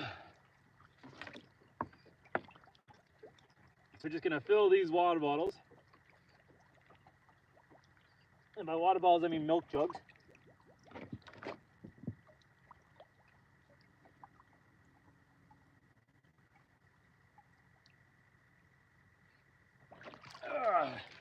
Good enough. Get back up this hill. Swim, no crocodiles. No, the joys of being in northern Canada. No crocodiles. No poisonous, no real poisonous spiders up here. No poisonous snakes. We only have to deal with the bears, the wolves, coyotes, but no crocodiles. It's a good life up here. Oh, if not a bit of work. Come on. Oh, the tripod, the tripod, the tripod. Okay. Stay standing. Okay, try over here. There. Come on.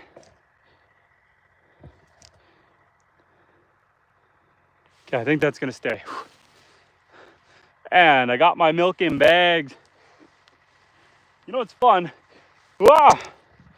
We haven't had to buy store-bought milk in probably 2 months because we've been milking our goat, and exclusively that's been enough. Sorry, I gotta focus.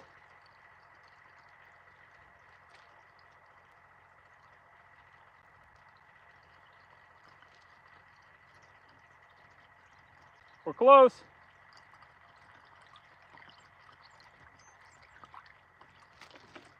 Close.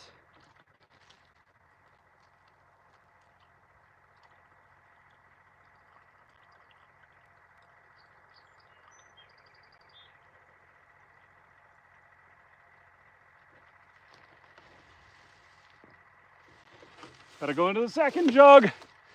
Ugh.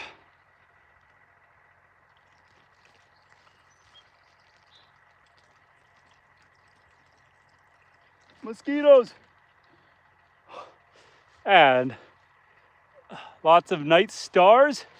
Not tonight because it's so cloudy and smoky, but we normally do get night stars.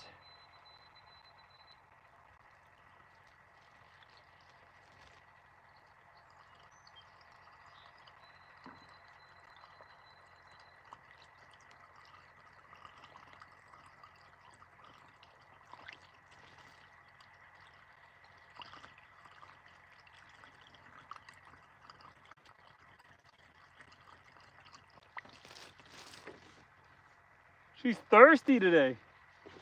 We gotta go back for seconds. Holy man, Barbie, how you doing? We're going back down to the lake. We were just fighting with technology today. Oh, I choose to live off grid so that I have to deal with more headaches. I gotta water the garden because it didn't rain enough tonight. So let's climb down here towards the lake. Try not to fall in. What are you, a crayfish? Ah!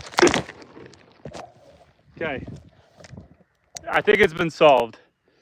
The thing that swam on me earlier must have been a crayfish because I got one in front of me here. Oh, bear with me 1 second, guys. Yeah, I'm pretty sure it was a crayfish that I saw earlier, but a big one. Because I saw one just take off up here. Okay. This is called the farmer's workout. You just lift milk jugs up and down a hill.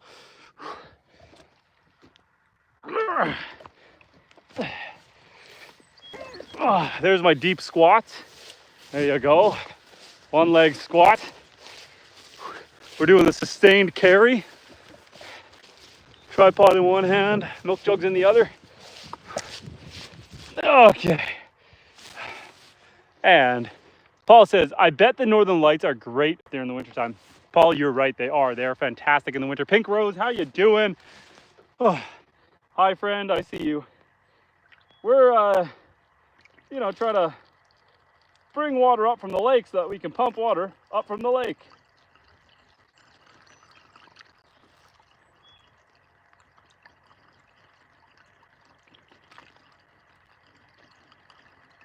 Come on, you gotta be close.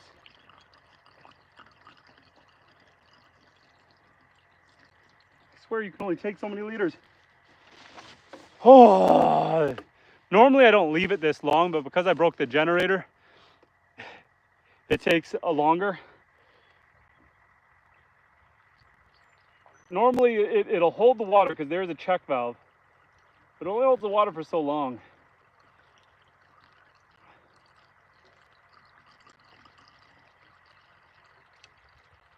Okay, we're there. We're so close. I can feel the water in the hose.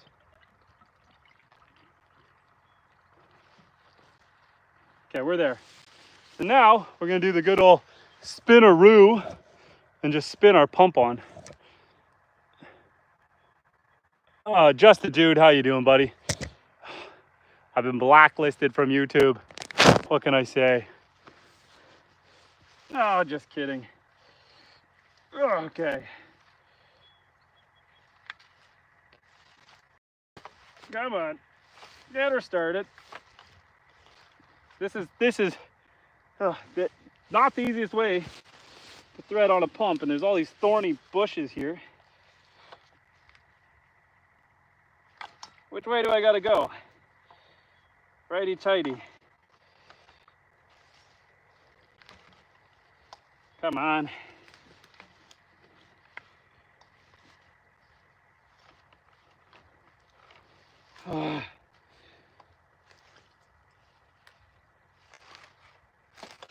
There we go. Not sure why that felt so hard this time.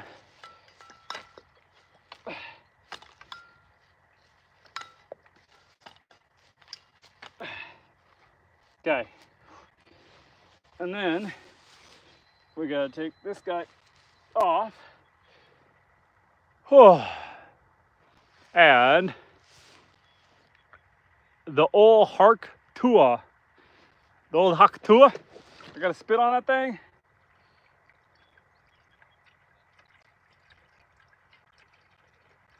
We gotta take the bleeder screw out. That usually helps. How many hours of sunshine are you guys getting up there this part of year? Assuming this is Canada or Alaska. We're in far north in Canada, and till 1 more hour. I got about 1 more hour of light. It's a little dark right now because there's lots of forest fires, so there's a general haze across the whole sky. But I'm hoping about an hour. Big Shark, welcome back, my friend.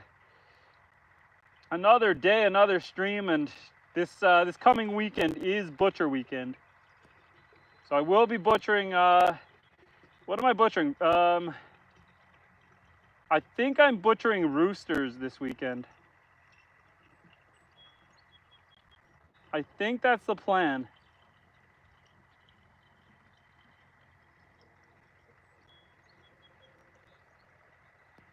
Just enough water. There we go. Put the hose on. Yeah, I think I gotta butcher some roosters this weekend, bud.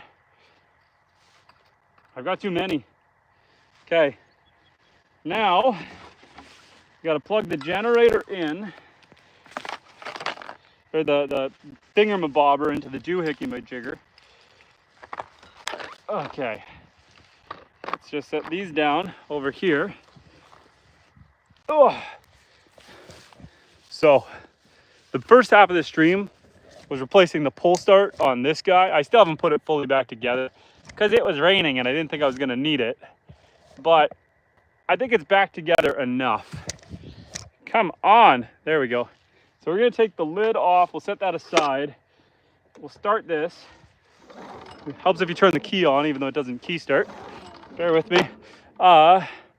Big Shark says, we can show that.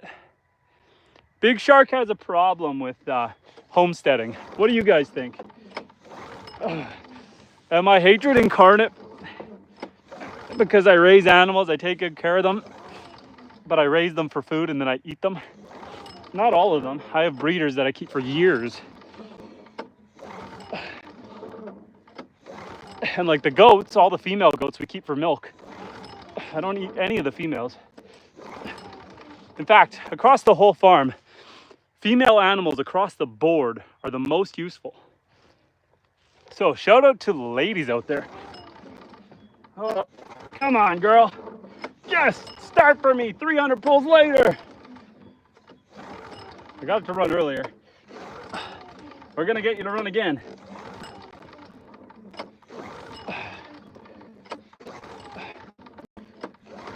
Come on.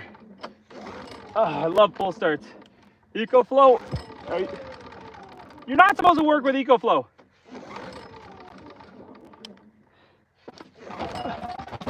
Ah! We just like to fight with it. Okay, now we got to plug the water pump in. So let's.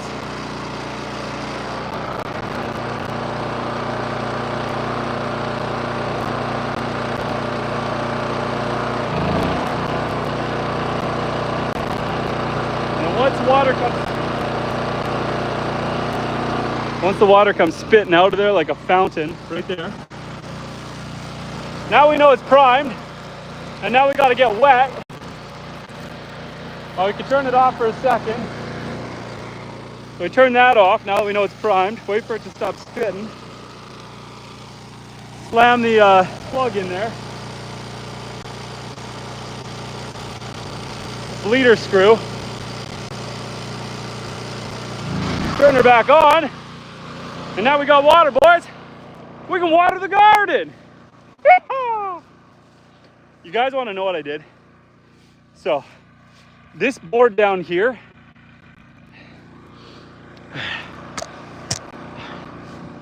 I was climbing the fence, you know, straddling it like a horse, and I had my weight on that bottom board, and that bottom board snapped. So I dropped my whole body and my weight this close from my groin, and I was purple. It freaking hurt. So we're not gonna trust that board again. We're coming over here, because that was not fun. Oh, I'm having deja vu. You see this? And I fell down. The full weight of my body got slammed. I built this fenced area, but I haven't built a gate. So we jump it every time. And I almost neutered myself. Let's grab the hose, give us some slack. Let's water the garden. Oh, finally. That was a lot of work, man. That was 107 minutes to get all that put together. I mean, we did check on some animals, but still. And do we got water? 3, 2, 1. Woo! Let's go. Except that's an aggressive stream. That's better. That's how we water the elderberry. So this is just sucking water from the lake. Most of my lawn stuff is battery powered. If you have enough machines that take the same battery, the short run time isn't an issue. Yeah, that's how my battery tools are. And Michelle says, ouch, yes, it hurt. And Paul says, water in the garden, yeah. Look at this one, this elderberry's flowered. We got flowers on this elderberry. And Michael says, I'm sure you heard of ram pumps, but that might help you in the future. Not many moving parts and gravity operated. Ram pumps, I will check that out, my friend. Better off-grid solutions are definitely required. Okay, we're just gonna keep walking our way around.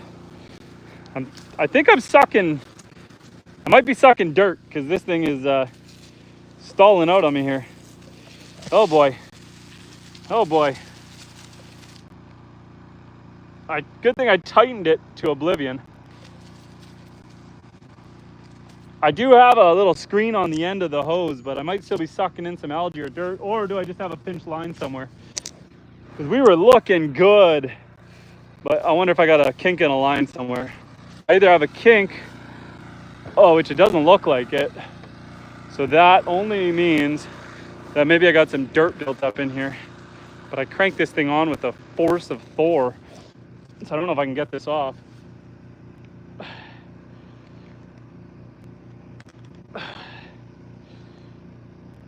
Oh yeah.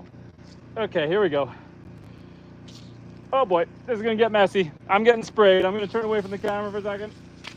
Ah, so much dirt. So much dirt and mud. What's the point of using this thing? Okay, sorry, we're gonna do without that. Because I'm sucking from the lake, I do have a screen on it for any big stuff like rocks. But it's still sucking up some mud. So we gotta use old Thummy McGee over here. Never, you know, My thumbs never let me down before when it came to watering a garden. So why stop?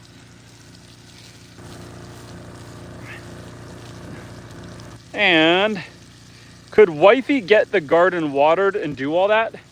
She doesn't know how to start that generator and fight with it. And there's no way she's strong enough, but just not disciplined enough. I don't know, is that the right word? There's no way she'd get that pull start going. I just can't see her actually getting this pull start figured out. So I haven't even bothered trying to teach her. It's kind of just, some jobs are my job, some jobs are her jobs. This is a my job. Basically, if I set this up with a remote start generator, like nice and easy, and there wasn't a bunch of dicking around, then she could do it. But because I'm MacGyvering everything and making it as difficult as possible, it's just not her job. You know, for her, she's not going to be able to spend 2 hours trying to water the garden. I mean, yes, I had to fix the generator and prime the pump, but she wouldn't do that. And yeah, this is a gas powered generator. But like I said, I had accidentally ripped off the pull cord, so I had to fix that first. And then the pump, it is lake drawn. I do have a one-way check valve at the end, but if I leave it for more than a couple days, it does still lose prime.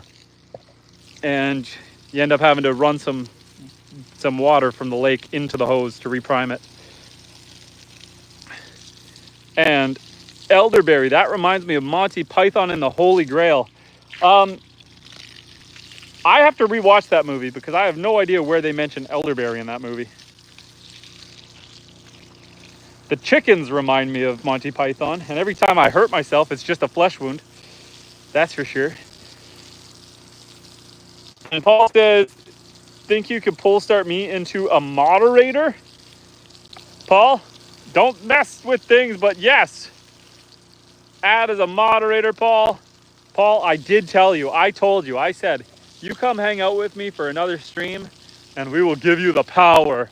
Now, Paul, we got to discuss the rules. We got to discuss the rules, friend. Ugh. So, people like Big Shark there who come in a little hot, as long as they aren't being too mean or aggressive, like if they're not swearing, I don't even mind if he calls me hatred incarnate or whatever he was calling me. As long as he's keeping it relatively civil, that's okay. I don't mind people expressing their opinions. Not everybody likes or appreciates homesteading, and I understand that. I know that this can be a controversial subject. The only thing with Big Shark is he has no problem eating meat from a grocery store.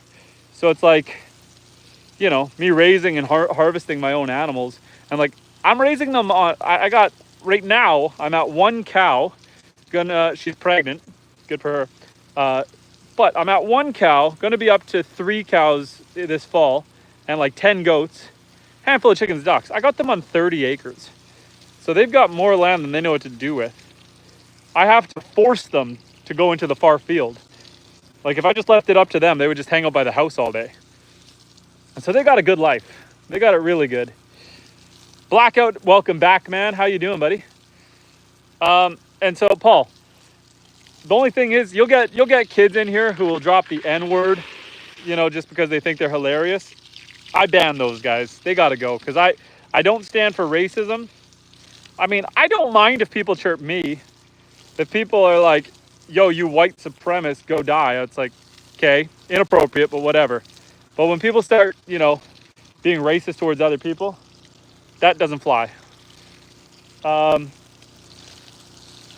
Aggressive swearing doesn't fly. I can't allow that on here, but usually that just requires warnings and people realize, because there are children who, you know, are sitting with their parents watching a stream, and I try to keep this as wholesome as possible. So yeah, here, look, this is my kid's sunflower he planted, and I almost killed it. There's his sunflower right there. I had almost killed it, and then I managed to revive it by watering it lots and lots and lots, and it's coming back to life. And then we got the outskirt is just wild raspberries growing in here. They'll grow them better next year because I cut them all down. I cut them down when I was putting the fence in, but they'll come back good because the other side of the fence is all raspberry bushes. Okay, I feel like we adequately watered the crud out of this. And Blackout says, guess what? What, my friend?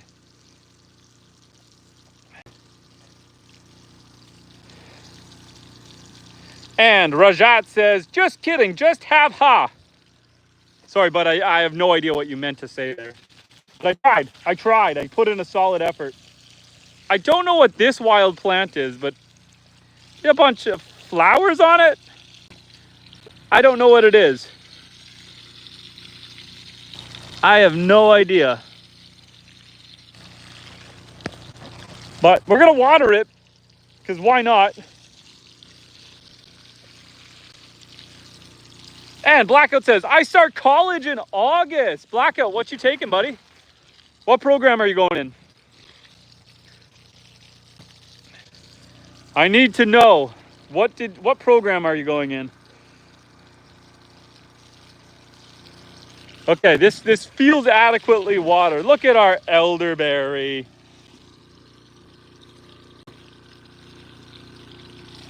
We're just watering everything second time for the sake of it because it took so long to get the water going. Okay, we'll set that down. And okay. Oh, Blackout man, can't leave me hanging. You're excited you're going to college, but I want to know what program you're taking. Oh, okay. We did not nut ourselves. We're good. Let's turn this all off and call that a job well done.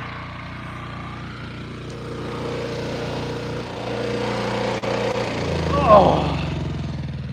Whew. Okay. Just a Dude says, I have seen the Holy Grail more than any other movie. I know the whole thing by heart. I even know the part where the wacky opening credits. I'm going to rewatch it just so that we can have a good conversation about this, Just a Dude. We can have a whole stream just dedicated, podcast style, to our favorite moments of Monty Python and the Holy Grail. Okay, let's grab these parts that I am spreading across the yard in the tall grass that I'm going to hit with the lawnmower later. Love it. I feel like I'm missing a piece there, but oh, there it is. Somehow we found it. Okay. We're not going to put all of our tools away today. We'll do that tomorrow when it's brighter and lighter and I finish putting this generator fully back together. But let's grab some of the stuff that has to come inside, like the knife blades, and the gas can get set aside. And Blackout says, I plan to go into some educational classes to be a teacher. Good for you, man. Teachers are a great profession. Great to be able to take care of the future youth. I couldn't do it because I couldn't put up with other people's children. You know, just from everything I hear talking to my friends who are teachers, the disrespect in schools would drive me insane. But I imagine a lot of that probably just has to do with if you are an upstanding teacher, your students are going to respect you. Like, there was teachers that maybe I gave a bit of a hard time to that I shouldn't have, and then because they were kind of not nice. And there's teachers who I absolutely would, sit nice and behave because they were, they deserved it. Okay, knives. I'll leave the rest of this stuff out because we'll put it out way later. Okay, that was a chore, but we got the electric fence back up and running, the solar panel back rigged to that. I still have to cut that grass, but not tonight. We got the garden watered, which is the main thing. We're gonna put up our fence boards here because I took some down, but I gotta put them back up. Bear with me. Okay, let me get over here where it's a little brighter and I can put my tools down and talk to you guys for a second. I gotta grab my cordless drill here.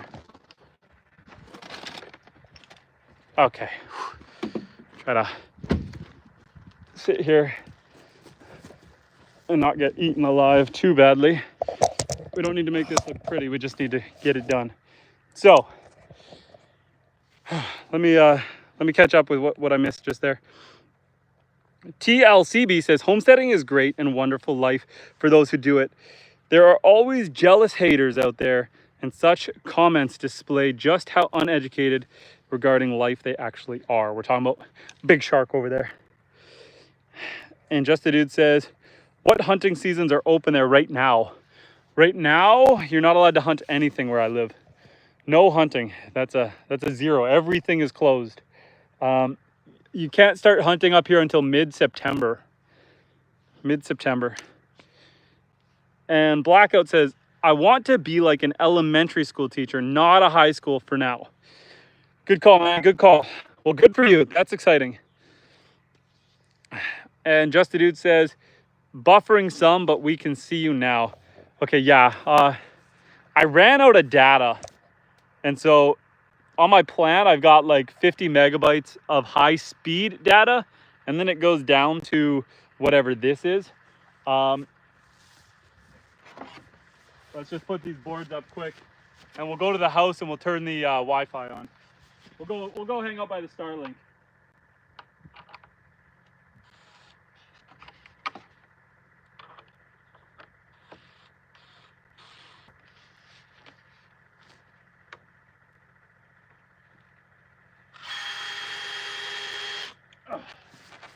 We don't have to get this perfect.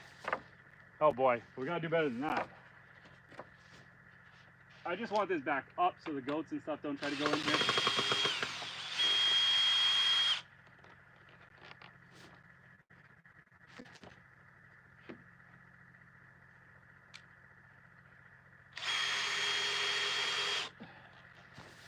Okay.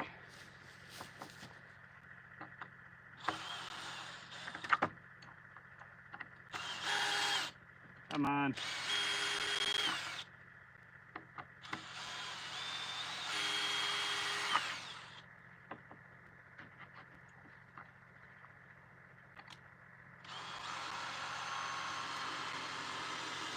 Oh, the skeeters are bad. I gotta really make sure I'm facing you guys. And, oh, we just got some new tools at my job. Nothing fancy, just a 1/2-inch impact and a cordless grinder. Cordless grinder is something I need. I gotta go buy one of those. And Paul says, please give a thumbs up and subscribe to the channel and support with a donation to Patreon and support with a membership. My Wildlife channel, thank you. Paul, thanks for the shout out, man. I appreciate that. Oh, you know, just you guys hanging out here with me and chatting with me is you know, that's the main thing. I'm not too worried. Oh boy, the mosquitoes over there. I'm not too worried about donations and stuff right now. Once we're so close to the first stage of monetization on here. We need 3,000. Haha, I caught you. 3,000 watch hours, and we're currently at like 2,700. It goes up and down a bit because I had some big videos a couple of years ago, or last year, a year ago, and your watch time is only on a 365-day period. So like I've gotten notifications that I've gone over 4,000 watch hours, but I've been doing this for like 2 years, consistently and doing well. Just this last little while since January, but yeah, just you guys hanging out with me is getting that watch time. And it's getting us that close. What I really want is the ad revenue. Even if it's pennies, it's just fun to say YouTube bought me a coffee every once in a while. Oh, come on. Gotta apply some back pressure over there on that one. But the mosquitoes make it so hard to focus.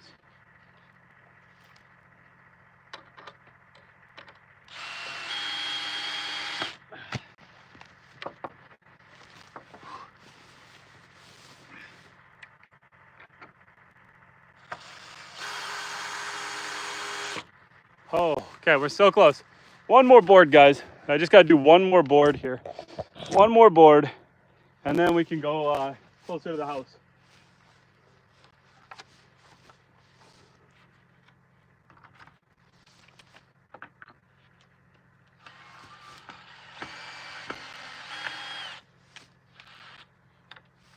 This one's kind of broken, but I think if we go this way, it doesn't really matter that it's broken.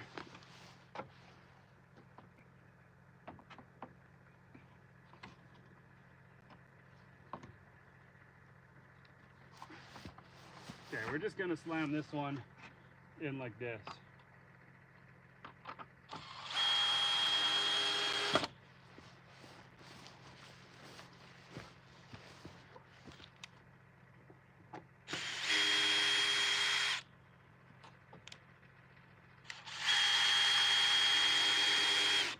Okay, there we go. We're back together, and the goats shouldn't be able to get in there. Let's go for a little drive back to the house. I don't want to walk here for my truck in the morning. Ugh. Let's shrink you guys up. We'll hop in the truck, and I can be a little engaged with you guys for a bit here. Ugh. Okay. Holy man. We can't see anything. Let's just turn the brightness up here. Wabam. Ugh. So it is 9:30 p.m. and it's now dark out. You know, the sun's going down quick. It would be a little lighter for about another half hour if there wasn't so much fire smoke in the air. But because there is a lot of forest fires in Canada right now, she's super hazy. But it is what it is.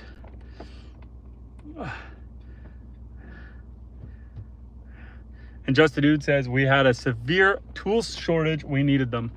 Yeah, I have an impact driver, and I've only really had to use it a couple times. But when you need it, it is a lifesaver. There comes a point where you've got a bolt stuck on so tight that you know you're going to shear the bolt head off if you don't have an impact. So it is definitely a game changer of a tool. And Paul says, bad time of the evening for the skeeters. It is awful right now. Absolutely atrocious out there. Oh, that's why the truck is nice. We're gonna drive up towards the house. My wife she's probably wanting to sleep, so we're gonna hang out in the truck for a little bit, and we'll turn the data on so we got a better stream, or the Wi-Fi. We're gonna drive. Try not to back into our burn barrel. Just gotta watch, make sure I don't run over a kid's toy. I see people live stream while they're driving, and where I live, that is super illegal. That's like a $600 fine. I mean, I know it's different in different states and different places, but where I live, you're not allowed. I almost wish you could, just because I drive, 2 hours a day to work and back. So lots of time to chat. Let's turn the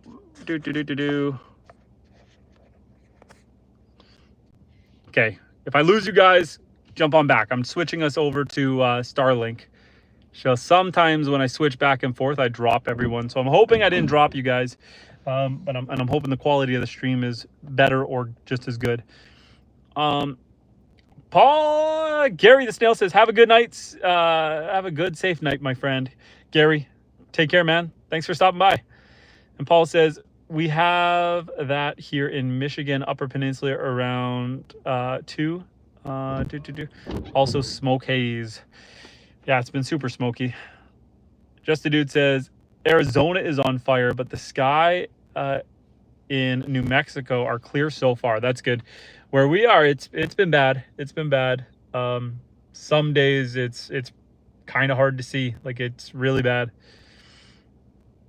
Paul says, same smoke in Minnesota. And Just the Dude says, the quality is good. Perfect. I know it's a little dark because we're just hanging out in the truck. And this truck doesn't have any center lights, so it's kind of just is what it is. I can turn one more light on there. I don't think I've got any lights there. No. I think that's all the light we got, but that's okay. Yeah, no. Like I said earlier, I did a live stream, or not a live stream. I did a YouTube short video when I was out in the forest. And the black flies, the deer flies, were atrocious. Like, really, really bad. I encourage you guys all later to go check that out because it was ridiculous. And TLCB says, here in Wisconsin, we have this the smoke haze from Canada fires as well. Yeah, lots in Alberta, lots in Manitoba, quite a few in Ontario. We got a lot of fires right now.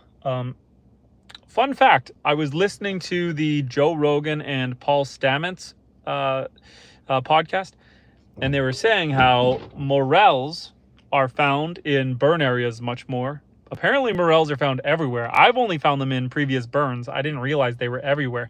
And the fun thing is, when you're mushroom hunting, your eyes almost turn on and start seeing the specific mushrooms that you're looking for. So once you identify one in an area, all of a sudden you start seeing hundreds of them.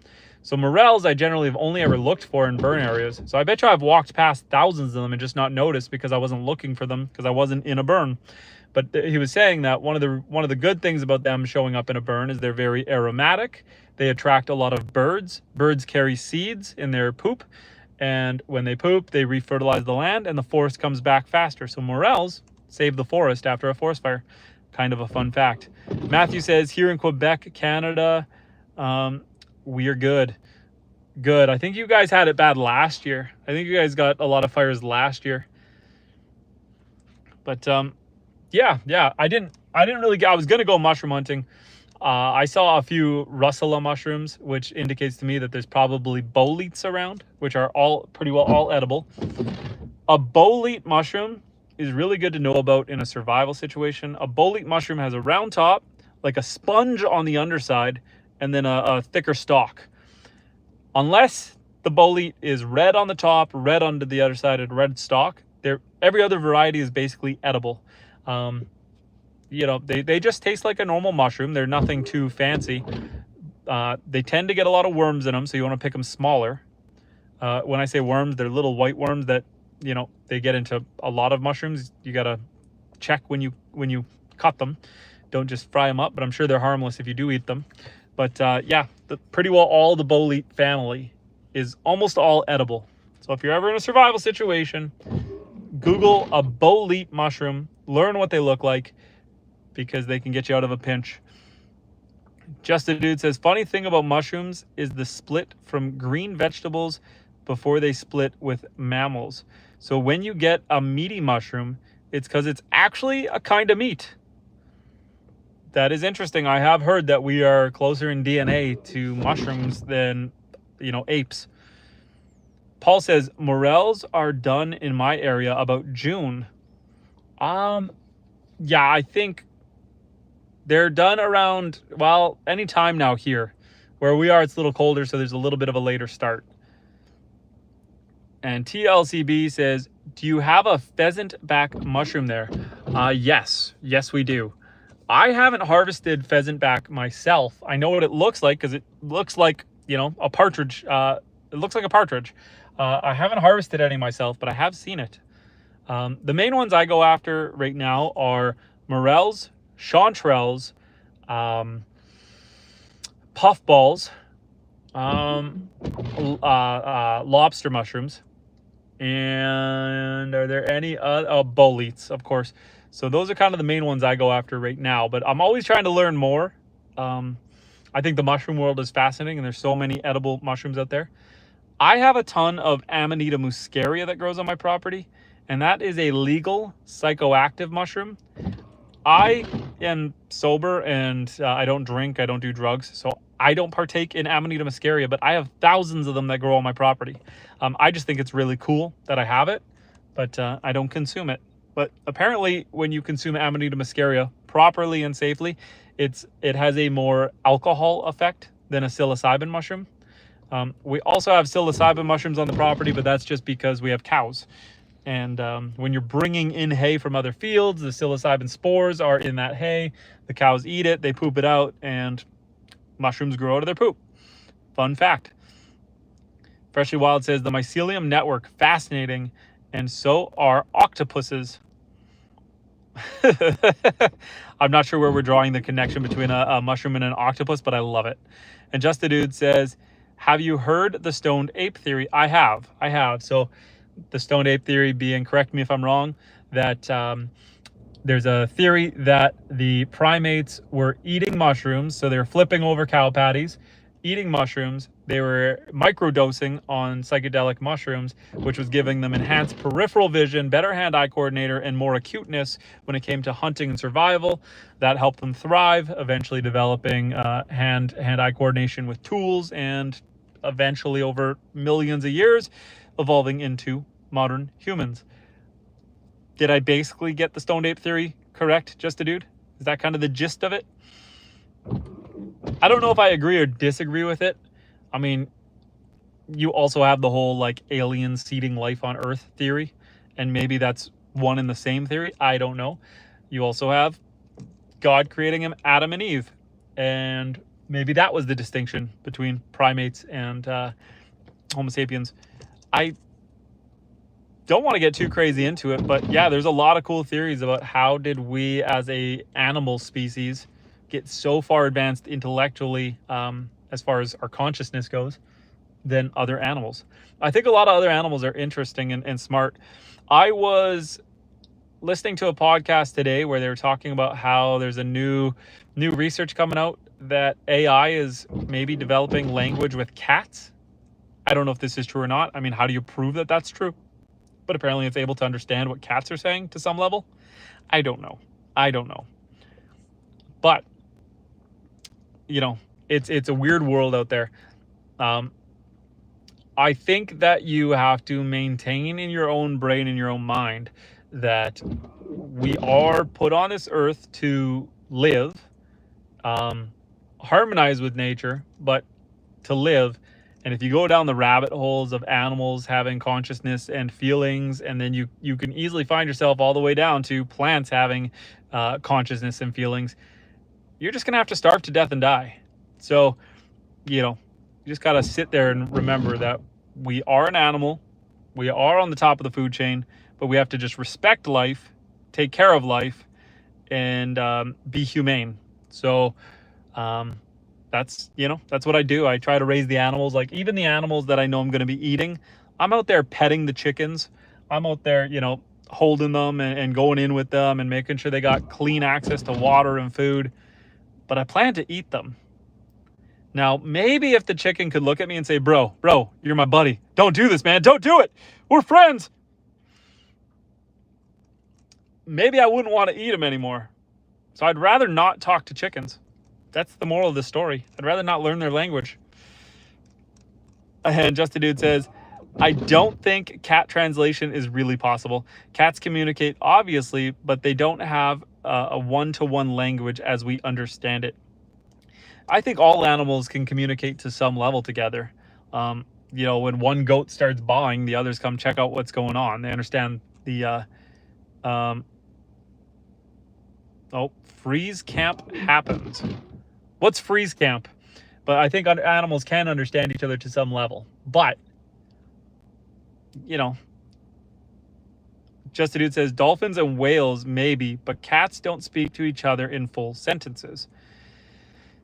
I think they understand what wow means, but otherwise, yeah. I think if you go down that rabbit hole, it takes you to an interesting cognitive place, but at the end of the day, you got to remember that we were put, we are higher on a pedestal. And you got to remember that nature is hardcore. Wolves, coyotes, eagles, hawks, none of them treat their prey with respect. So that is a difference between us as humans. We can be respectful when we kill something, when we harvest it. I'm pretty firm with how I teach my kids and how I am. I never kill an animal unless I'm going to eat it, or unless I absolutely have to because it's a threat to the farm or my family. But even then, I have yet to actually kill the foxes. I keep an eye open on them. If they come into the property during the daylight and try to take an animal while I'm around, I will shoot them. But I'm not going, I know where their den is, but I'm not going to the den and committing an execution. So I still have respect for the foxes, even though they have killed some of my ducks. It's more of a don't come back and don't do it again. And if I see you, I will shoot you on sight. So let's maintain a healthy distance. But I still try to be respectful. I'm not going out on a murder spree.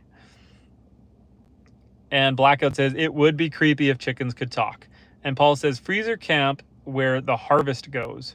Ah, freezer camp. Yes. Yes, I have 3 freezer camps going right now. I almost can't eat enough meat to keep up with it. It's a good problem to have. But yeah. I hear about people who, you know, shoot nuisance squirrels and stuff. I had to shoot one recently because it bit me. But again, if you bite me, you die. I have another one that just like plays with my dog, and I let it live. It's fine. Yeah, it gets into the feed shed and it eats a little bit of food, but it hasn't attacked anyone, hasn't attacked the dog, hasn't attacked a chicken. So we're cool. Me and that squirrel are cool.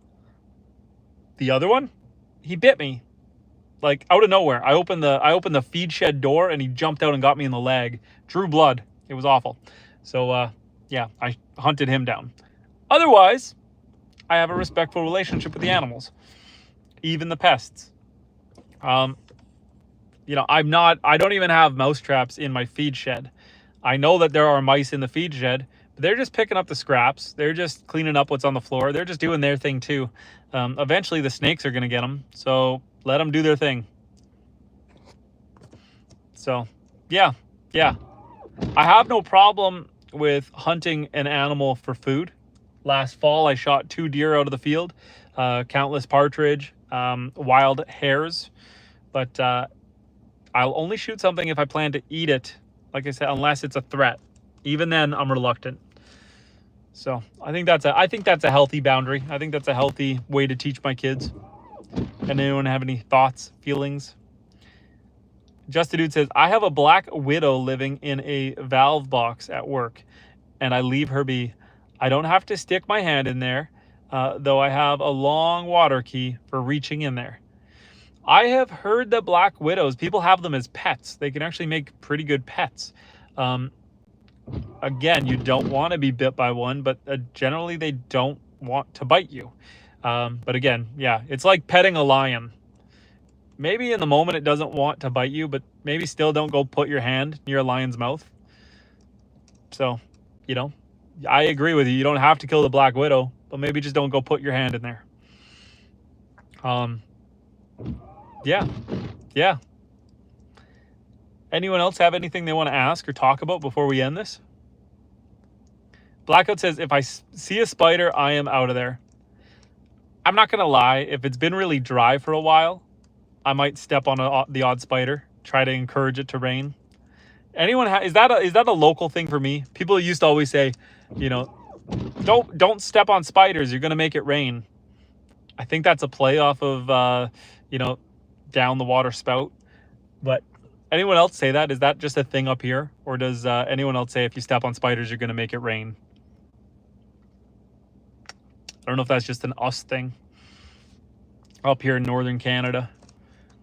But every once in a while, I want it to rain, especially when we're on fire. That's like my own little rain dance. Generally, around the house, I let spiders be because I know they're eating mosquitoes. And Paul says, never heard of that. I feel like I'm going to have to Google this one to see if this is just a really weird Northern Canada superstition. I'm gonna have to ask AI if that's a real thing. If anyone's on a computer or has a dual screen open, someone ask AI if stepping on a spider would make it rain is a real superstition. TLCB says, first time hearing that. See, okay, I'm feeling like I'm just crazy now. Someone confirm if AI thinks I'm crazy or not. But yeah, outside spiders were cool. I know they're doing their job. They're eating mosquitoes. I just don't like it when they find their way into my house. Blackout, that's okay. That's okay. We're trying to find out right now if stepping on a spider will make it rain is a real superstition or if I'm just crazy. So I'm hoping someone tabs away or someone Googles this. I need to know the answer. Freshly Wild says, AI and satellites are on another level right now. And Peter, how you doing, Peter? We are asking the question, Up here in Northern Canada, we have a superstition that goes, if you step on a spider, you're going to make it rain. And I need to know, apparently this is not a thing for everyone. It might just be a Northern Canada weird little saying.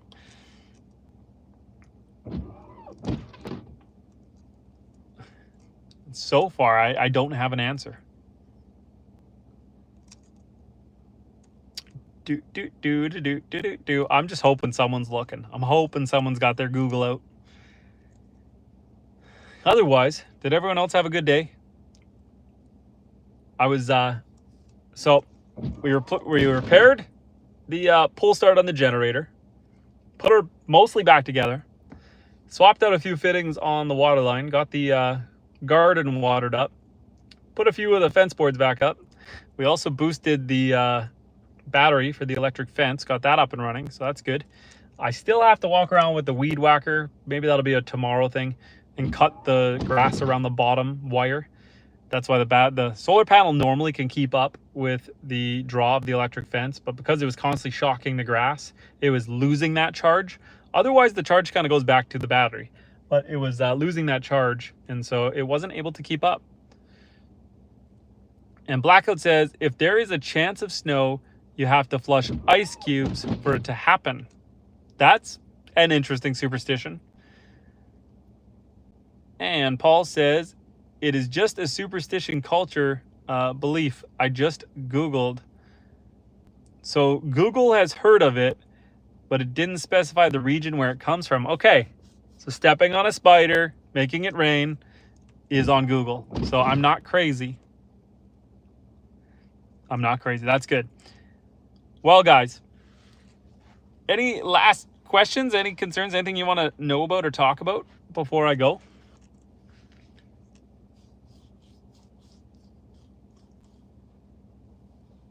I'll give you guys a couple minutes. The dragonflies are having a heyday out there. They are just buzzing around eating the mosquitoes.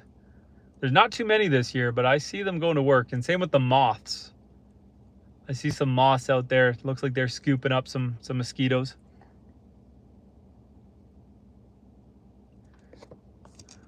Any last minute questions, concerns, plans for the week? Freshly Wild saying, let's get to 40 likes. I feel like I'm going to fall asleep. Apollo's, welcome back, says, do you get fireflies up there? We do. I tried getting them on the live stream the other night when I was doing a burn barrel when it was super dark out, but you couldn't pick them up on the camera. But yes, they're lovely. This is like a super serial killer-y thing, but when I was a kid, there were adults who would show me if you take a firefly, catch it, and squish it into your hands will glow. And it's true, it does. But I think the parents were doing that, you know, the adults were doing that to try to get the kids to like bugger off for a while. I think that's an old school trick to be able to enjoy a beer in peace and quiet while you're camping. But that's kind of a dark thing to do, run around chasing bugs, squishing them to rub their insides all over your hands to make your hands glow. Like, that's kind of messed up. In hindsight, that's kind of messed up. And Peter says, spiders make great fishing bait. I did not know that. TLCB says, thanks for allowing us to hang out with you. Thank you for hanging out with me. You don't need to thank me. I'm the one thanking you guys. Paul says, are you getting any piggy to raise? I have 4 pigs in the forest right now. I've got 4 of them. Peter says, are you enjoying your new skid steer? I am. So kind of regrettable, but just for fun to test it out, I piled up my manure pile nice and tall, probably 3 feet tall, and I drove right over it, right over the other side, just to see if it would do it. It did. It was fine. It was perfect. But now I got manure all in the tracks, and now I got to scrape that out. So, yeah, I kind of regret it a little bit. But it could do it. So if it can run through a manure pile, it can run through anything. There is no way I'm getting that thing stuck. I haven't found any issues with it other than one burnt out headlight, which is a quick, easy fix. So far, so good. And Just a Dude says, my favorite Apollo mission was, oddly enough, is the one where they didn't land on the moon. Is that the conspiracy we're sticking with? They've never made it to the moon? Freshly Wild says, how long does it take to process a bovine carcass. You know what? Honestly, I haven't done one myself yet. This will be my first year doing pigs myself. Yeah, in the past, I've always just had them go to the butcher, but I want to do 2 of them myself this year. The only thing is, I don't know if I'll be able to salvage the skin, which is kind of regrettable because I do like eating pork rind. But I hear that you know, basically, if you don't want this to take forever, you have to scald them. And you almost need to have a outdoor iron tub or something full of boiling water to get them in, to scald them. And then you can strip the hair off easy. I don't know that I'll be able to accomplish that. So I don't know. I'll do some Googling and see. I do have a pressure washer at work that has a diesel burner on it, like a steamer. I might be able to crank that heat up super, super hot, and it might be enough to scald them. I'll have to check. Bring that home and use that, maybe. And have you seen any skunks yet? Last year, my dogs did get sprayed by a skunk, not once, but twice. So they're here, but this year I haven't found any. None yet this year. We normally see skunks more in the fall. And Just a Dude says, no, I mean Apollo 13. It's the best of the stories from the space race. And Just a Dude says, even though it was technically a failure. Freshly Wild says, shout out to search engines. Paul says, we only butcher in winter in our farm. Paul, do you have a YouTube channel as well? We only butcher in the winter on our farm. Yeah, generally we try to butcher here in the early to late fall. So like October. Once it gets too cold for at least these pigs, these are Yorkshire pigs, they don't have any hair on them. And so if you let them get cold, they just start shivering away all of their fat and muscle. And so they actually lose size. So if you let them go too long, they'll get smaller, not bigger. So generally, once you're getting down to that 0-degree temperature, it's time to butcher them.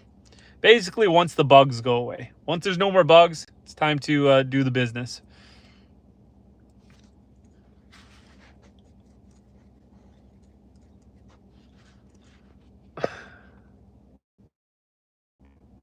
I'm going to click on Paul's name here. Ah, what did I just do? Click on Paul's name.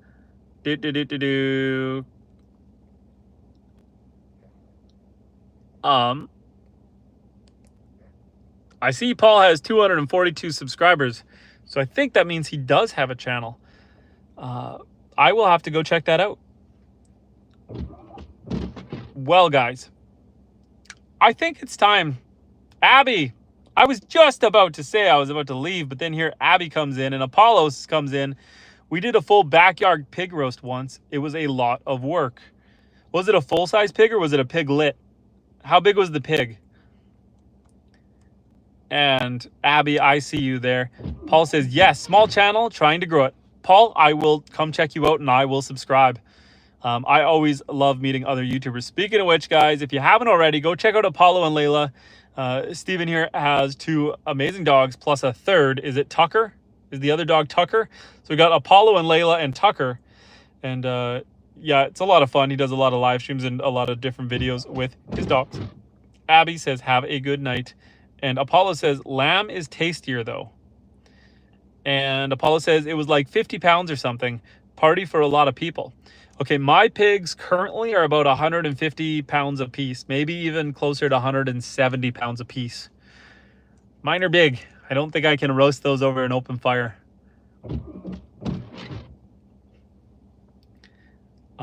Yeah, when I got my pigs, they were around 40, 50 pounds. So that was when they were like a month or 2 old. So I'd consider those almost piglets. So that's young pig. I am in my truck. My wife's trying to sleep, so I figured I would just hang out in here for a little bit and chat with you guys. The bugs are too bad to stay outside. Yeah, the pigs that I'm doing, they're Yorkshire pigs. They should get up to 250 pounds by October when I go to butcher them. It costs about 500 bucks a pig to feed them where I live to get them to that size. So for about 500 bucks, you can get a pig from 40 pounds all the way up to 250 pounds.